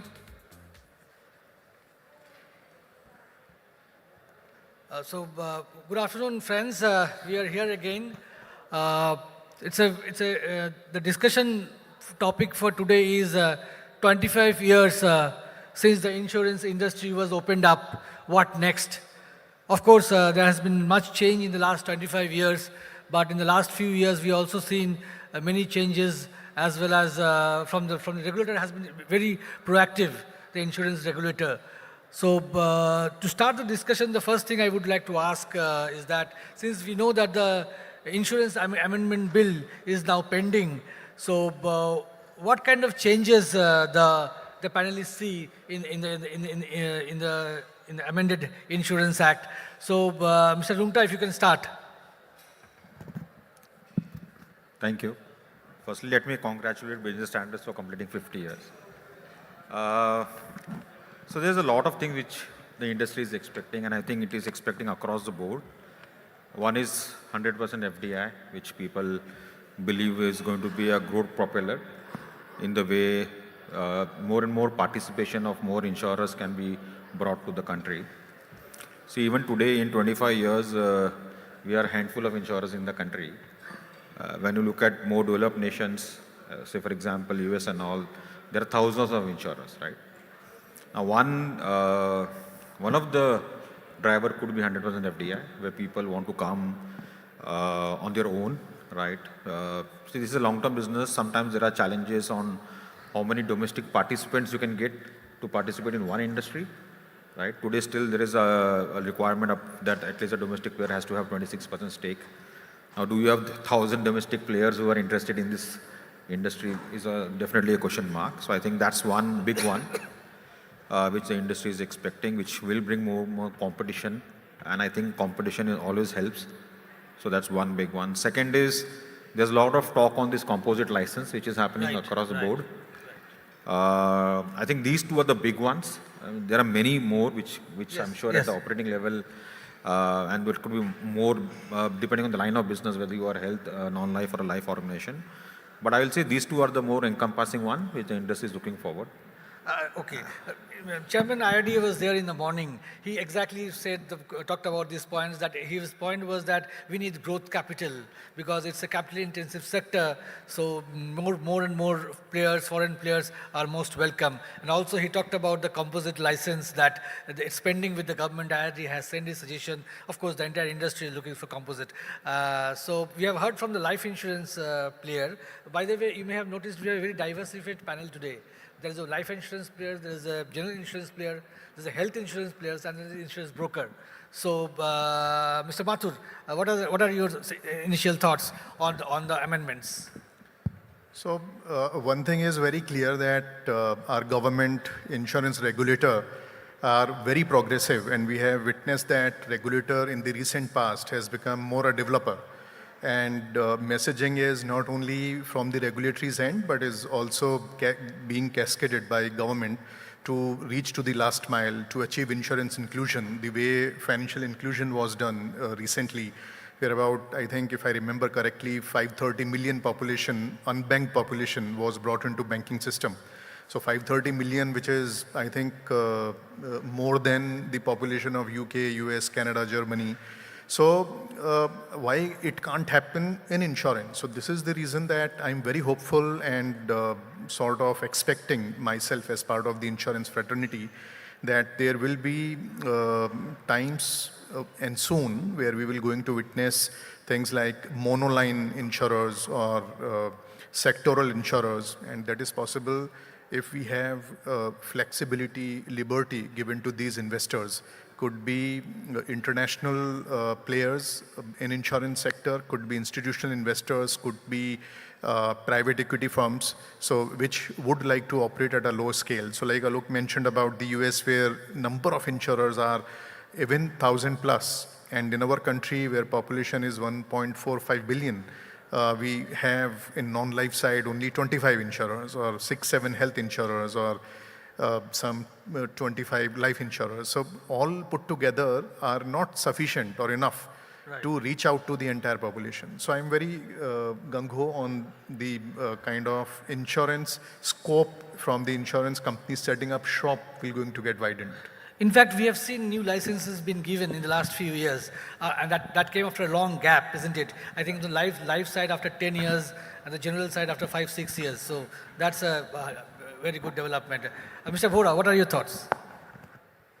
From our perspective, from broker's perspective, obviously, perpetual license is what we are looking for. So in our case, the license has to be renewed every 3 years. So that's a process, and probably, the business continuity is being hampered because of, the lack of, the process and all that. So probably if this goes through, probably the distribution will get a new flip, and there's a lot of investment which would come into the broking segment as well. So that's what we are looking from. Obviously, my colleagues have already discussed on both the aspects in terms of, the 100% FDI and different insurance company. I feel that is also very, very important. I will just take one example, like, I was just reading today. So there are some 33 crore motor which is plying on the road right now, but only 10 crore motor are covered. So even if you look at the motor, which is a segment where the insurance is compulsory, if somebody is just able to tap that market, which is the uninsured market, which is compulsory, I think there's a lot of scope. Probably people are not able to reach, the current insurers are not able to reach there. So if you divide the demography and understand which states has which kind of motor cars, and if you just tap that market, I think there is tremendous potential even in that market as well. I think some data was filed by the government to the Supreme Court which says 40% of the motor are not insured. So if you take a 33 crore, I mean, the two-wheelers are the one which is more vulnerable in Correct. not being insured. So the data says almost 70% of the two-wheelers are uninsured. right? So that people don't fear that the third party is required on a two-wheeler. But that's the market which is very, very easy to tap, according to me. So your expectation is perpetual license. Do you have a sense what does the regulators think on this? So what I understand that the regulator has already moved a paper, white paper, to the finance ministry, and obviously whenever the parliament starts, and there, the decision would be taken. So from the regulator's perspective, they are okay with it. Yeah, absolutely. Great. Mr. Bhatwal, what are your initial thoughts? What changes we need in the Insurance Act? I think the way to look at it, what the approach that the regulator is taking, right? And I'm sure with input from the government that what will it take to really bring in insurance for all, which is the big mantra that is clearly there from both the government and the regulator. And I think what is required to be done. So as Alok mentioned about many more players, but I think within that they're also saying you can have micro licenses, right? So you can have license for a region, you can have license for a particular category of business, etc. So because in composite, they're not saying that you can go, at least what the initial draft was, I don't know what finally is going to happen, is that it's not, you don't need to, for example, take the full, a health insurance player, for example, if they want to go for an element of life, you don't need to do the full life insurance. You can take only term, or you can take only annuity, and you don't need to offer the whole range of offerings. Or if you want to look at GI, you can say, oh, I want to do only motor, or I want to do only home. So I think the sub-licenses, which is very interesting, right? Because then you can decide that I want to take another license, but I want to focus on this segment, which is what has an affinity to my existing market, right? So that's one thing that they're saying. Plus, when you bring in, let's say, an insurer for a state, or insurer only for motor in a state. So I think then you bring in niche players, micro-insurance players with lower capital requirement, at least to start with. And then more people will be willing to test out the concept versus, let's say, committing 100 crores or more that you end up doing, apart from the 100% regulation that Alok and Sumit spoke about. I think the other thing that I look at is that how can we make the insurance sector more relevant for consumers, right, in the respective categories. So they, at least in the initial conversation, there's discussion of value-added services. So let's say for a health insurance company, can I also attach or sell related health services? Right. Because then the whole role of insurance will go beyond just final protection, but also an element of other related services. Similarly, in home, can I have other services relating to home maintenance, etc., etc. So I think that can be a big shift if that happens in the way you can present your offering to consumers. But for value-added services, the act needs to be amended, is it?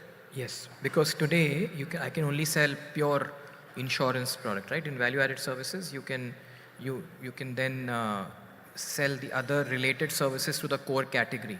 So for health insurance related health category, for retirement, you can offer lots of other retirement services, etc., which doesn't necessarily has a core component of insurance in it, but it's clearly related to the core offering that you're saying. Then suddenly the whole offering as a combination becomes much more attractive, because one of the problem with insurance is what, it's a very episodal, engagement. I buy, I seek a service, I claim, and I renew. Other than that, why would you, necessarily engage with your insurer? But if these services start coming in health, connect. The customer connect, engagement, customer feeling that I'm getting something back for what I've paid. So I think that's a big one that we are looking to. Yes, of course. Mr. Rungta can share some more light on this. I mean, what kind of value-added services life insurance players generally look at? Value-added services? No, just to elaborate on what Mayank is saying, there's always a play to create nowadays, if you look at the consumer pattern, they want living benefits. So life insurance in the past was more a death benefit kind of a market. You look at the product innovation which has happened, especially in the last 10 years or so, the customer orientation is more about living benefits. What Mayank was suggesting is those living benefit becomes very important. Now, if I'm selling a term policy, right, and if I can sell someone annual medical checkup, for example, which is to stay healthy, right? It's a great solution to give because the guy is interested in his own life, correct? Now you can do all these kind of different propositions based on what kind of solutions you're offering to a customer. And that's where I believe like Mayank said, the engagement has to be higher rather than making a transaction.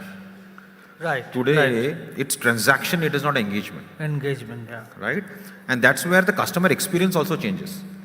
See, there are only 4 steps. If you ask me in the life cycle of a customer, I buy, I renew, I transact because there is some changes in my record, or I claim. Right? So these are the 4 transactions which happens. Otherwise, there is no engagement. Right, right. And then we see the entire customer experience and the moments of truths are beyond these 3, 4. But if you have a deeper engagement, which is important for the customer as well, right? For example, I'm saying in the life insurance sector, there's a large portion on savings. What are we doing to help him on his financial literacy? What advisory we give him? Or what enable we can give him, right? To manage his portfolio. Like I'm selling a portion of the financial literacy segment. I'm not selling the holistic value, but can I be one who can actually provide him advisory which is beyond my product suite? Because at the end of the day, we are part of that component of his entire financial planning. Right. So there is a lot of such things which can be offered across if structured from a holistic perspective, that when I engage a customer, and look at the composite concept itself, right? When I engage a customer, the same customer, a health need, life need, GI need, at some relevance product level, is there a combined offering happening or not? So that's the theme. And just to extend it, experience in Asia itself, if you go to some markets, like what Mayank was saying, China started with licensing only in provisions. They never had a country license. Now, I'm not saying that you have to make everything current, but that's an option. Option, yeah. If you want to make penetration very high in some states, then you say, okay, I'll give you a license, operate only on this state. Right. In some other Southeast Asian geographies, they have a license only to run agency business, or they have a license only to run a banca business. Correct. Right? So you can say, then the capital requirement, the way you monitor and run that business could be very different. And these are models which are prevalent already.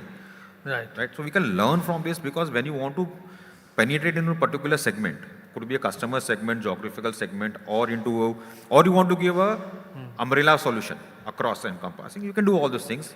If you give the flexibility from a capital, risk management, and accordingly license. Look at banking. You have universal license, you have small banking, you have NBFC, you have payment banks, you have lending partners. Right? All in a way are giving you banking products end of the day. But there are different licensing, and look at the penetration in the last 20 years with this structured licensing which has happened in the country. Correct. Financial inclusion has happened because you have structured it differently. Your norms are different. The way you manage these companies are different. I'm just saying there's a learning which is possible, which the insurance also can adopt. So I'm just a structured licensing policy. You have a different structure for everything, because the way you want to operate, or the saying is where you want to play. Correct. You can define how to play. Right now there are only three. There's one standard, there's one standard. So I think regulator is heading towards that. Now that's what will help, I think, penetration and insurance for all slogan. But that's where the differentiation can help. Correct.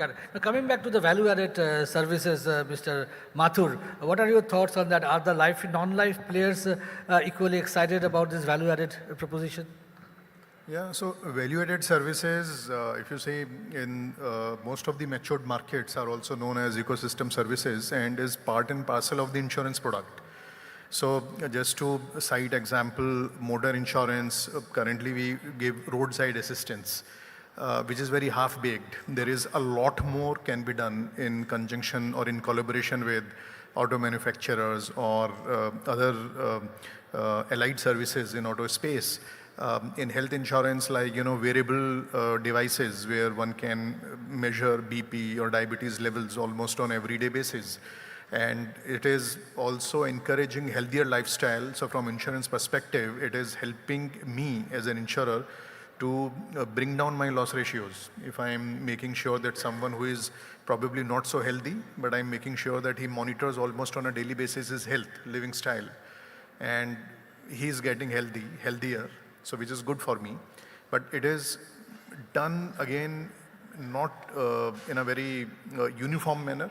Once it gets regulated, once it gets very official, it becomes a norm. Say for example, cyber, just to cite an example, we have tried doing collaboration or technical collaboration, so to say, with certain entities, those who are providing softwares and creating a shield against potential cyber threats, attacks. But again, it is, I'll say, half-baked. We want to do much more. We want to go just full swing, not only be known as insurers, but also when we say we are there to protect, we are there to create security net. So insurance is one of the elements. Correct. So correct. we are very, very, again, hopeful. If it happens, then entire insurance ecosystem will become even more wider, more inclusive. Right. So which will make even more meaning for customers, those who have not bought insurance yet, because they will, if not see benefit in insurance buying, they will see benefit in buying those ecosystem services where insurance is at the core, but other services might create more meaning for them, more relevance for them. So insurance will go along with, or those things will go along with insurance. So as I was mentioning, creating a lot of flexibility in case we want to reach to the last mile, we want to achieve insurance inclusion, or everyone in our country to be insured. Say health insurance is equal to social security, where it is as high as 70-80% in Australia, or even 70% in not so developed nation like Vietnam, but still in our country, it hovers around 35-40%, including all government schemes. So we need to create relevance. We need to show that it is very, very significant to Correct. those who do Yes. not see meaning yet in insurance. Yeah. The other important aspect of the aspect or narrative the current times we see is the Prima Trinity. So, Mr. Bora, I would like to ask you, how does Bima Sugam changes the dynamics for the insurance brokers? So this is, old story. So 4 years back, I was talking to the regulator that time that, as we, today almost there are 708 brokers, right? And there are very few brokers who have that platform where a comparison could be drawn. And the rest of the brokers do it manually. So for a manual broker, you may need a day to give you a comparative quote between a health or a motor, which obviously from a customer's perspective, he would think that, probably you're too lazy or you're not being able to perform your duties. But unfortunately, that platform with brokers is not there. And the amount of money which requires to be spent on that platform is not feasible for all the brokers. So a unified platform like Bima Sugam was very much required, is very much required, so that the broker's role is not only the quote comparison. Our role is basically more of an advisory and to make sure that the transaction happens. The rest all is, IT enablement. So I think this is a very, very important piece of element which will enable, in fact, all the intermediaries to make sure that, a proper comparison is drawn and the customer gets the right product by distinguishing the products. Correct. On health insurance, the government has taken several steps in recent times to increase insurance penetration in India. However, retail health penetration is still around 4%. What do you think is the main reason for this, and what are the steps that can be taken to address the issue? I think we'll have to kind of look at the big picture first before we come to a solution. So if you look at the entire population of whatever 140 odd crores in India, the bottom about 60 odd crores, the government has taken a decision that they'll fund it through the Ayushman Bharat scheme. And they are only extending it. Now they have extended to the senior citizens above a certain age, etc., because they feel that that segment cannot afford to pay for what is technically a universal requirement, right? Because if the government has an ambition for universal health care, there has to be a funding solution to it, because not everyone can afford it. And you have to find the financing solution, which is what the government says, we'll fiscally kind of give that.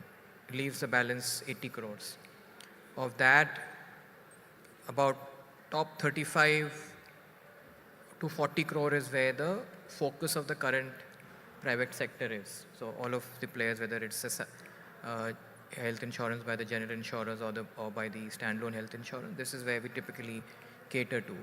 And then in the middle is about another 40 odd crores is what is technically being referred to as the missing middle by Niti Aayog. Right. And the solution for the top two segments are very different. In the first segment is where you're referring to. Bulk of that 4% sits in that segment. Oh, So, of coverage, because the bottom segment in any case is not buying, because you're referring to retail. Retail health. What yeah. you are referring to is about 5.5 odd crore lives that are covered under retail health insurance, which is what the 4% refers to. So how do you take it beyond 5.5 in the top, whatever, 35, 40 crores? Let me talk first of the missing section, right? Here, the solution has to be affordability.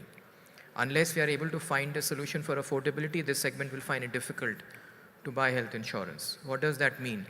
It means that, that segment probably has income lower than even 3 lakh as a household. And therefore, to pay a 10, 15,000 rupee health insurance premium, not in the current scheme, will not work. So, what does health insurance, and there are different solutions to bringing affordability. It's a long topic.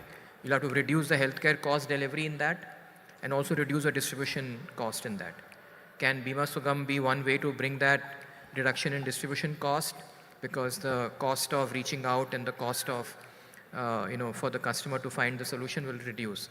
And we'll have to still find a solution to bring lower cost of healthcare. A big topic. I don't want to take too much time here, but we'll have to find that solution to bring in affordability. Because government has already said GST, if what I'm we are coming to listening, that. Yes. potentially if the GST is reduced, then that 18% goes away from whatever we hear in the news, the proposal of potentially making it zero, then it can bring a big cost down. No, affordability is a key issue in health insurance sector, isn't it? For a segment, not for entire. For the top 35, 40 crore people, I don't think so affordability is an issue.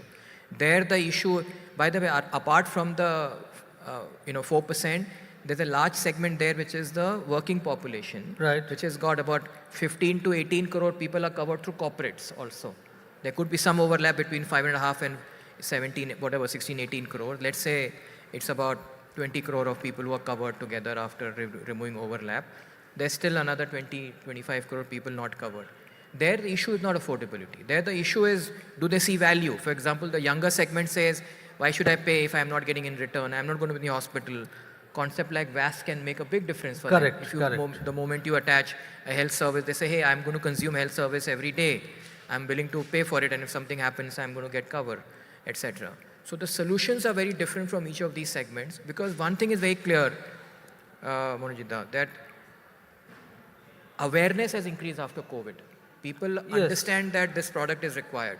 The question is, am I going to allocate money out of my discretionary spend quota to health insurance or not? Do I want to use that money for an experience of a holiday? Do I want to put that money for an experience of a better phone or something? Or do I want to put that money because I think that risk is real and therefore I must protect myself from that risk? Right. That is what we have to solve.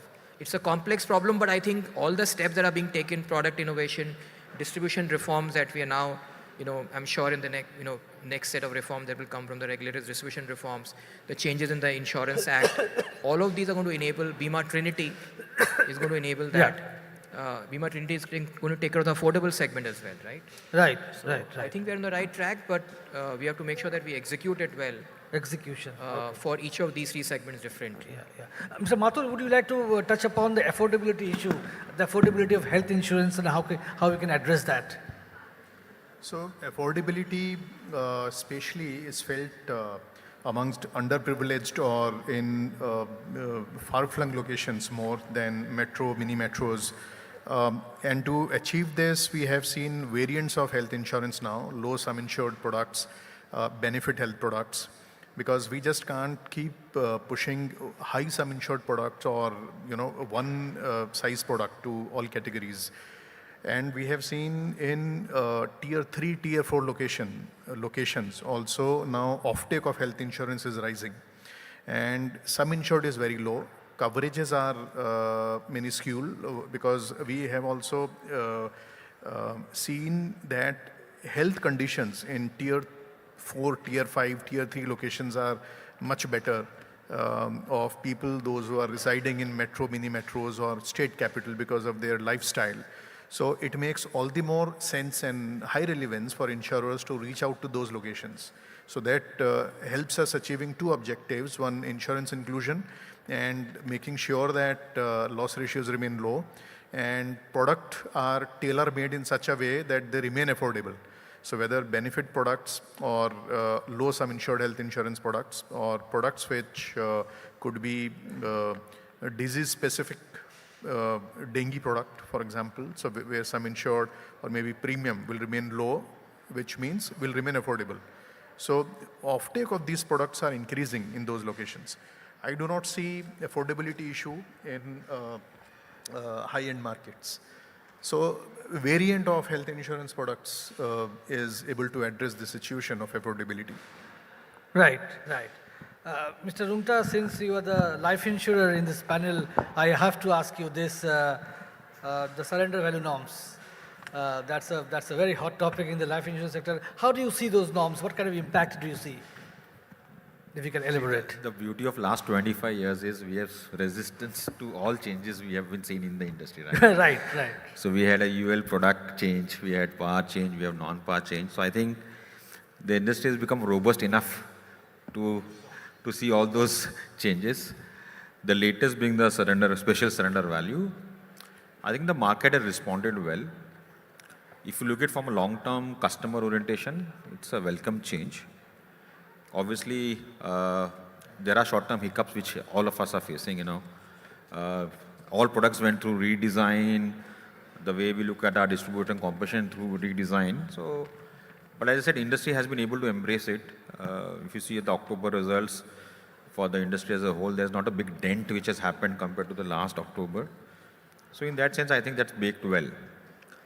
Obviously, any change of that magnitude sends us back on the drawing board mid-year. So that has happened for most of us, if not all. And the people have responded to it. We were discussing about pace of change. Sometimes I feel the regulator is much ahead of us. Right. Right. And we are actually trying to catch up, with their pace. If you look at many markets, the industry actually lobbies with the regulator to make changes. Right, right. Here I feel that we are actually dragging behind in terms of the pace because of the change has been extremely which they are proactive. driving. So that's the sentiment we believe that is too fast. And also there has to be a period to settle down is what we believe. So that's how we react to it. But I think it's baked in well. The market was aware of what's happening.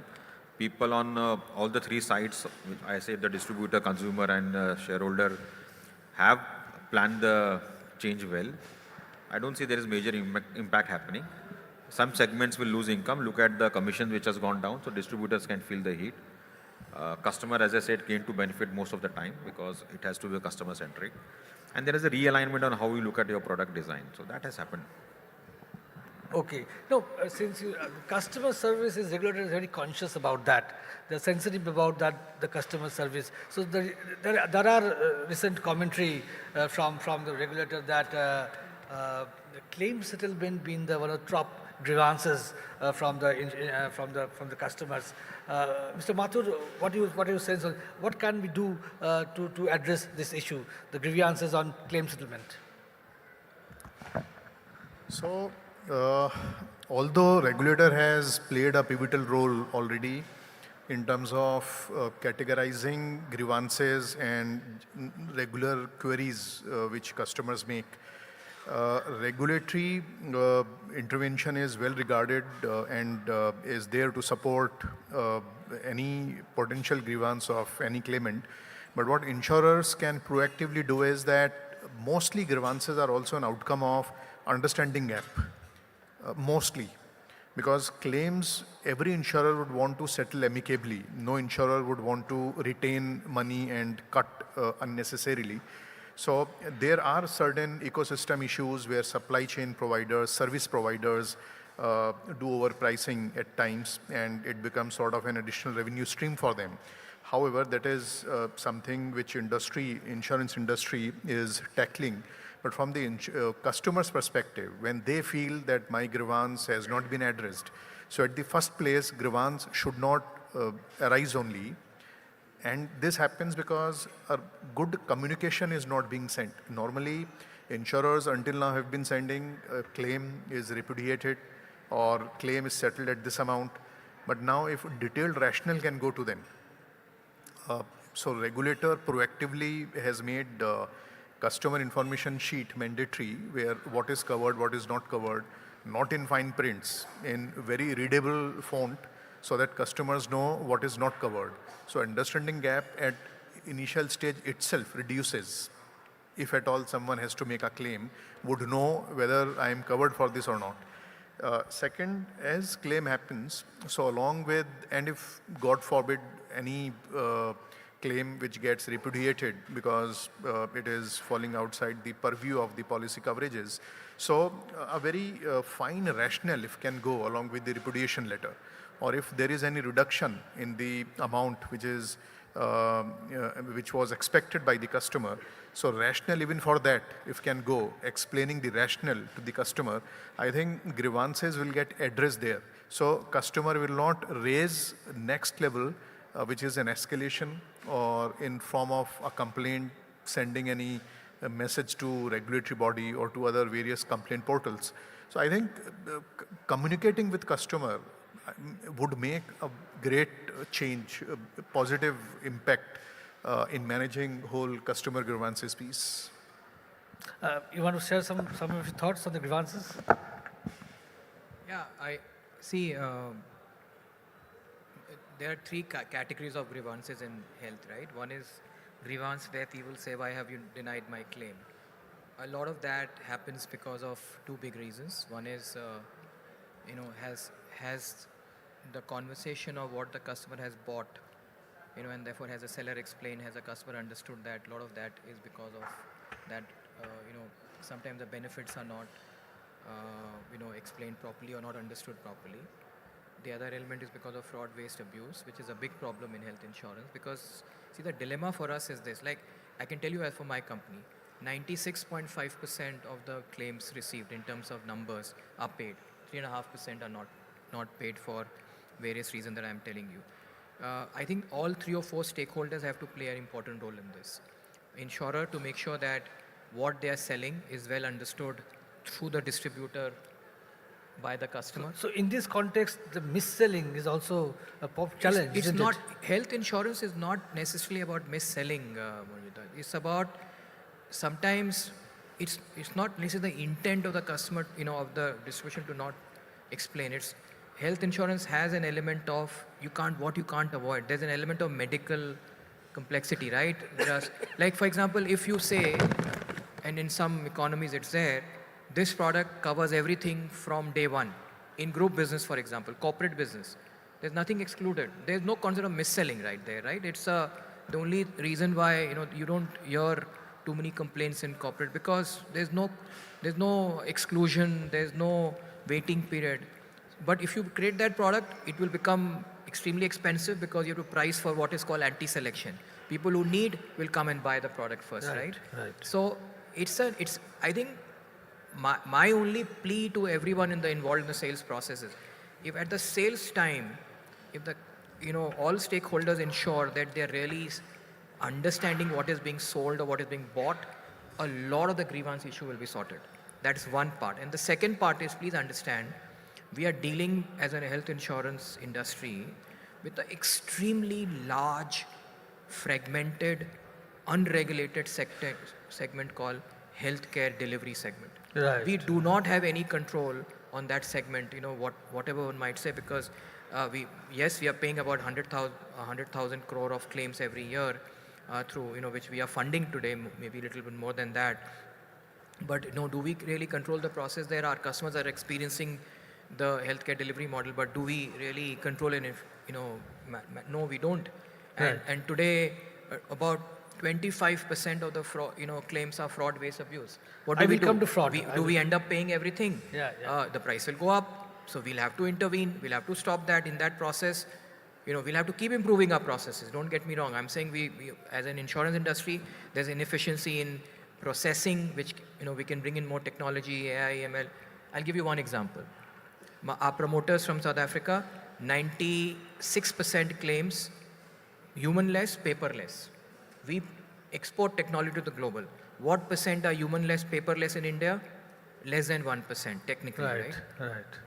That can make a big difference in the whole claims experience, grievances, timeline, deductions, etc. Mr. Vora, yeah, fraudulent claims, it's about what 20%, 25%. It's a big issue. Of course, there are issues of claim settlement, but frauds are also a big issue. How to address that?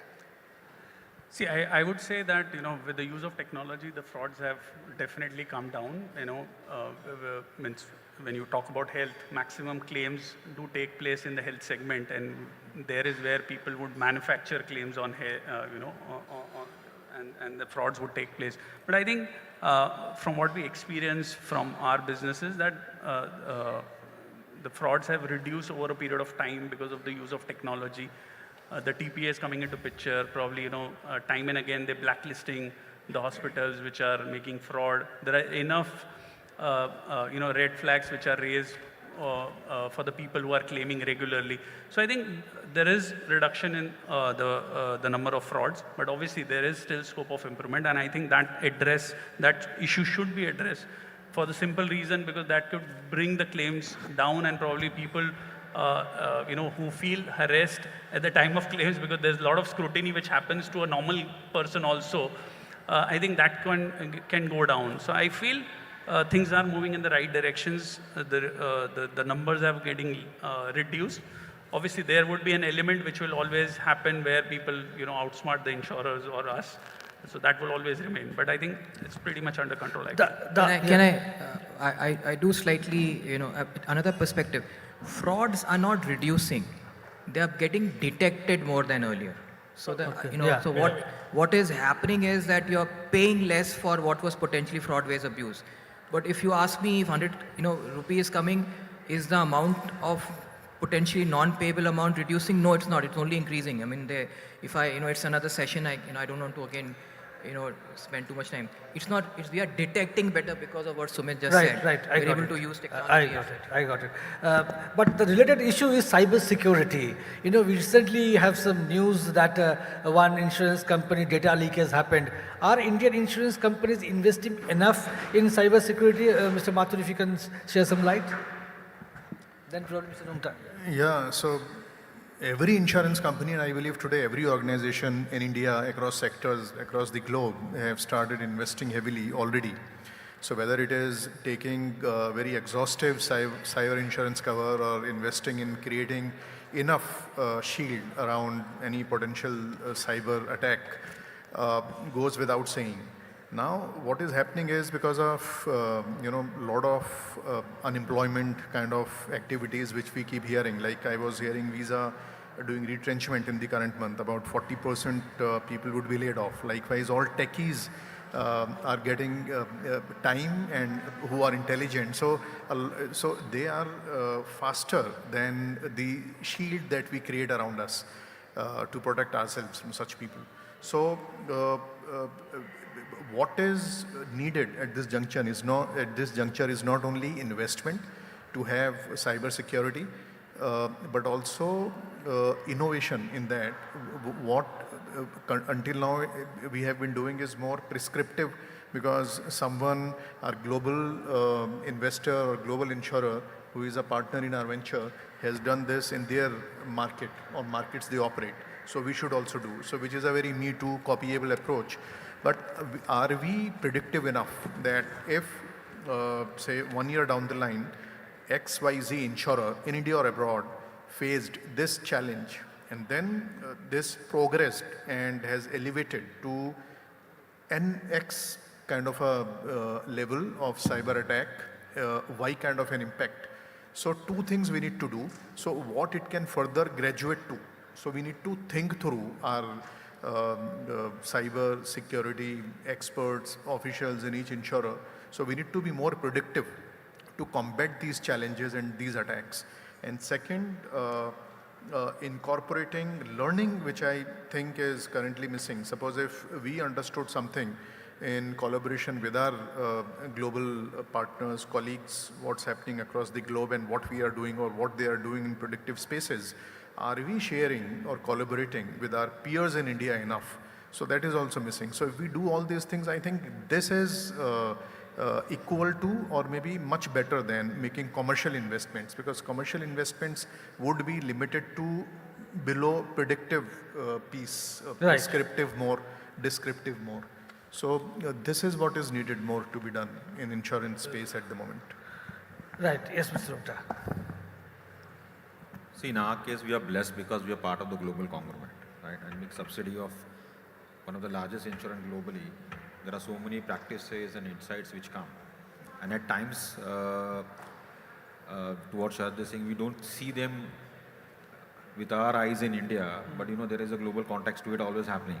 Correct. Right? What kind of cyber attacks happens because of geopolitical issues as well. Sometimes we tend to ignore them sitting in our own world, right? So in that sense, we are blessed. Obviously, I do believe it's an emerging field. In our organization, culturally, this is the only field where there is no budget. In that sense, whatever has to be done has to be done. There is no second guessing on it. So we have that culture and framework, but I think what Sharad is saying is right, and sometimes that's the benefit of being a global player, that there are laboratories they run, there are environments they are testing in terms of predictive, and like we say in healthcare also, prevention is better than care. I think that's the formula Sharad was trying to educate on this one. But I think we have still not reached, we are just scratching the surface on this. Right. Right, as an industry I'm saying, right, because the practices, frameworks, the kind of governance which is needed, I think the awareness has gone up. Is it universal and is it being implemented in that frame is I think still a journey. Right. Last year the regulator started with doing some audits. You remember the 384 famous codes to be tested and all. It will be interesting to see the results around it. Right. So that will tell you what is the level of preparedness. And again, this is only preventive based on what we know. Correct. Right? I don't think there is any work happen on as an industry level, right? Or at a regulatory level to see like what are the potential challenges which comes. And see, we are getting into a very complex geopolitical world. So cyber is not limited to only what you see as your industry or organization. It is also No, the of course, geography it's and a country global and all. problem. So there is a lot beyond one organization's can meet it, right? So, Correct, so for me, that's the kind of level of interest and investment is needed in that. Right. We just have time for one question from the audience, if there is anyone.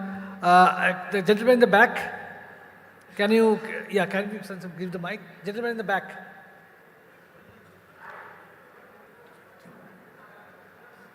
Yeah, I will come.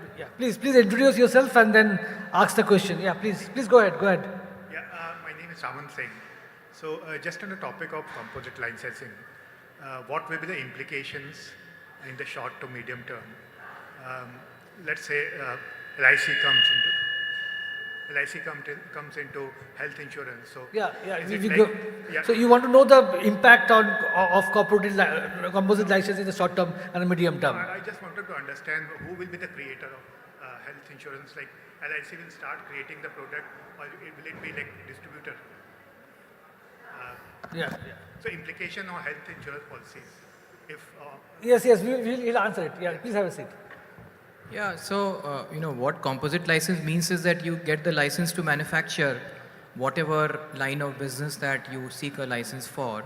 So as per the reports, if we have to take that, if LIC is saying that we will get into health insurance, which means that they'll get a health insurance manufacturing license. So they'll be able to sell products, create and sell products of health insurance also. I think, when we just discussed the fact that we need many more insurers in each category, right? So I think whether it is LIC or whether it's any other player, the fact is, if you need more players, if it can come from within, that's also fine. If new players come, that's also fine. Of course, LIC is a large player, so it has a large distribution. So it depends on what are you leveraging? Are you leveraging distribution? Are you leveraging your underwriting capability? Are you leveraging your technology, digital capability? So it will depend on who brings what to the market, will define the impact. Right. One more last question here, please. Hi, it's Shreyas here from NPCI. I have a quick question on the premium financing aspect that's been recently talked about, right? And it is said that it will essentially kind of move towards creating a more affordable infrastructure for a wider audience, especially when it comes to life insurance. I wanted to understand what the forum's views are on that and how do you see that panning out in India? Yeah, please. Yeah, that's the latest buzz in the market, if I can say that, on premium financing. I believe some business house, and again this is anecdotal, I don't have data or validation to second it, do that with their financing arms. I think it's a very subjective matter because it's financing happening sometimes at portfolio level, it's sometimes I've heard financing happening at the individual level, right? So it depends what is the objective. It goes back to the same question when the gentleman is asking what will be the role in Combi. It depends on what the organization is looking for. Right. Right? What are you trying to encourage? I just mentioned that we are in the business of long term, where we want to have more and more customer engagement enablement. If that is the objective, then you don't want to do premium financing, right? Because you want to engage the customer yourself rather than outsource the management of the customer renewal to a financing company. So I don't think that's the right model, but that's not the objective of life insurance, right?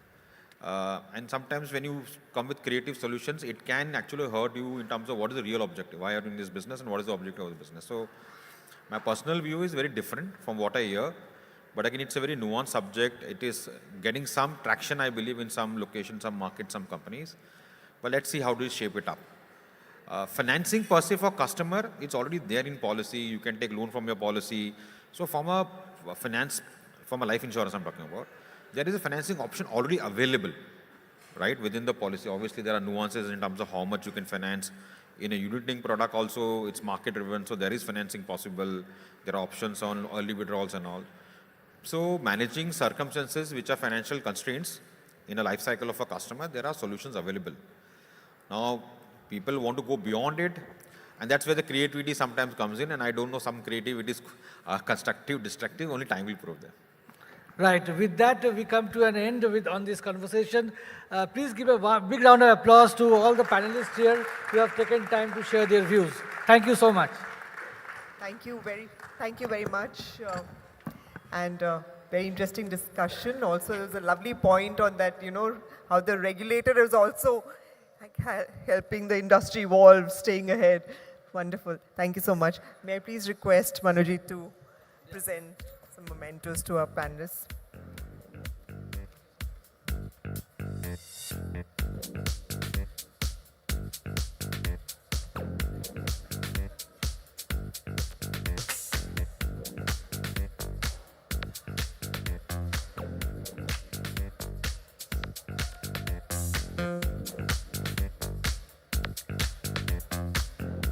Ladies and gentlemen, at 3:50 p.m. at the Chintaman Deshmukh Hall, which is the other hall, we have a fireside chat with Mr. K.V. Kamath, Independent Director and Non-Executive Chairman of Geo Financial Services, if you want to head for that.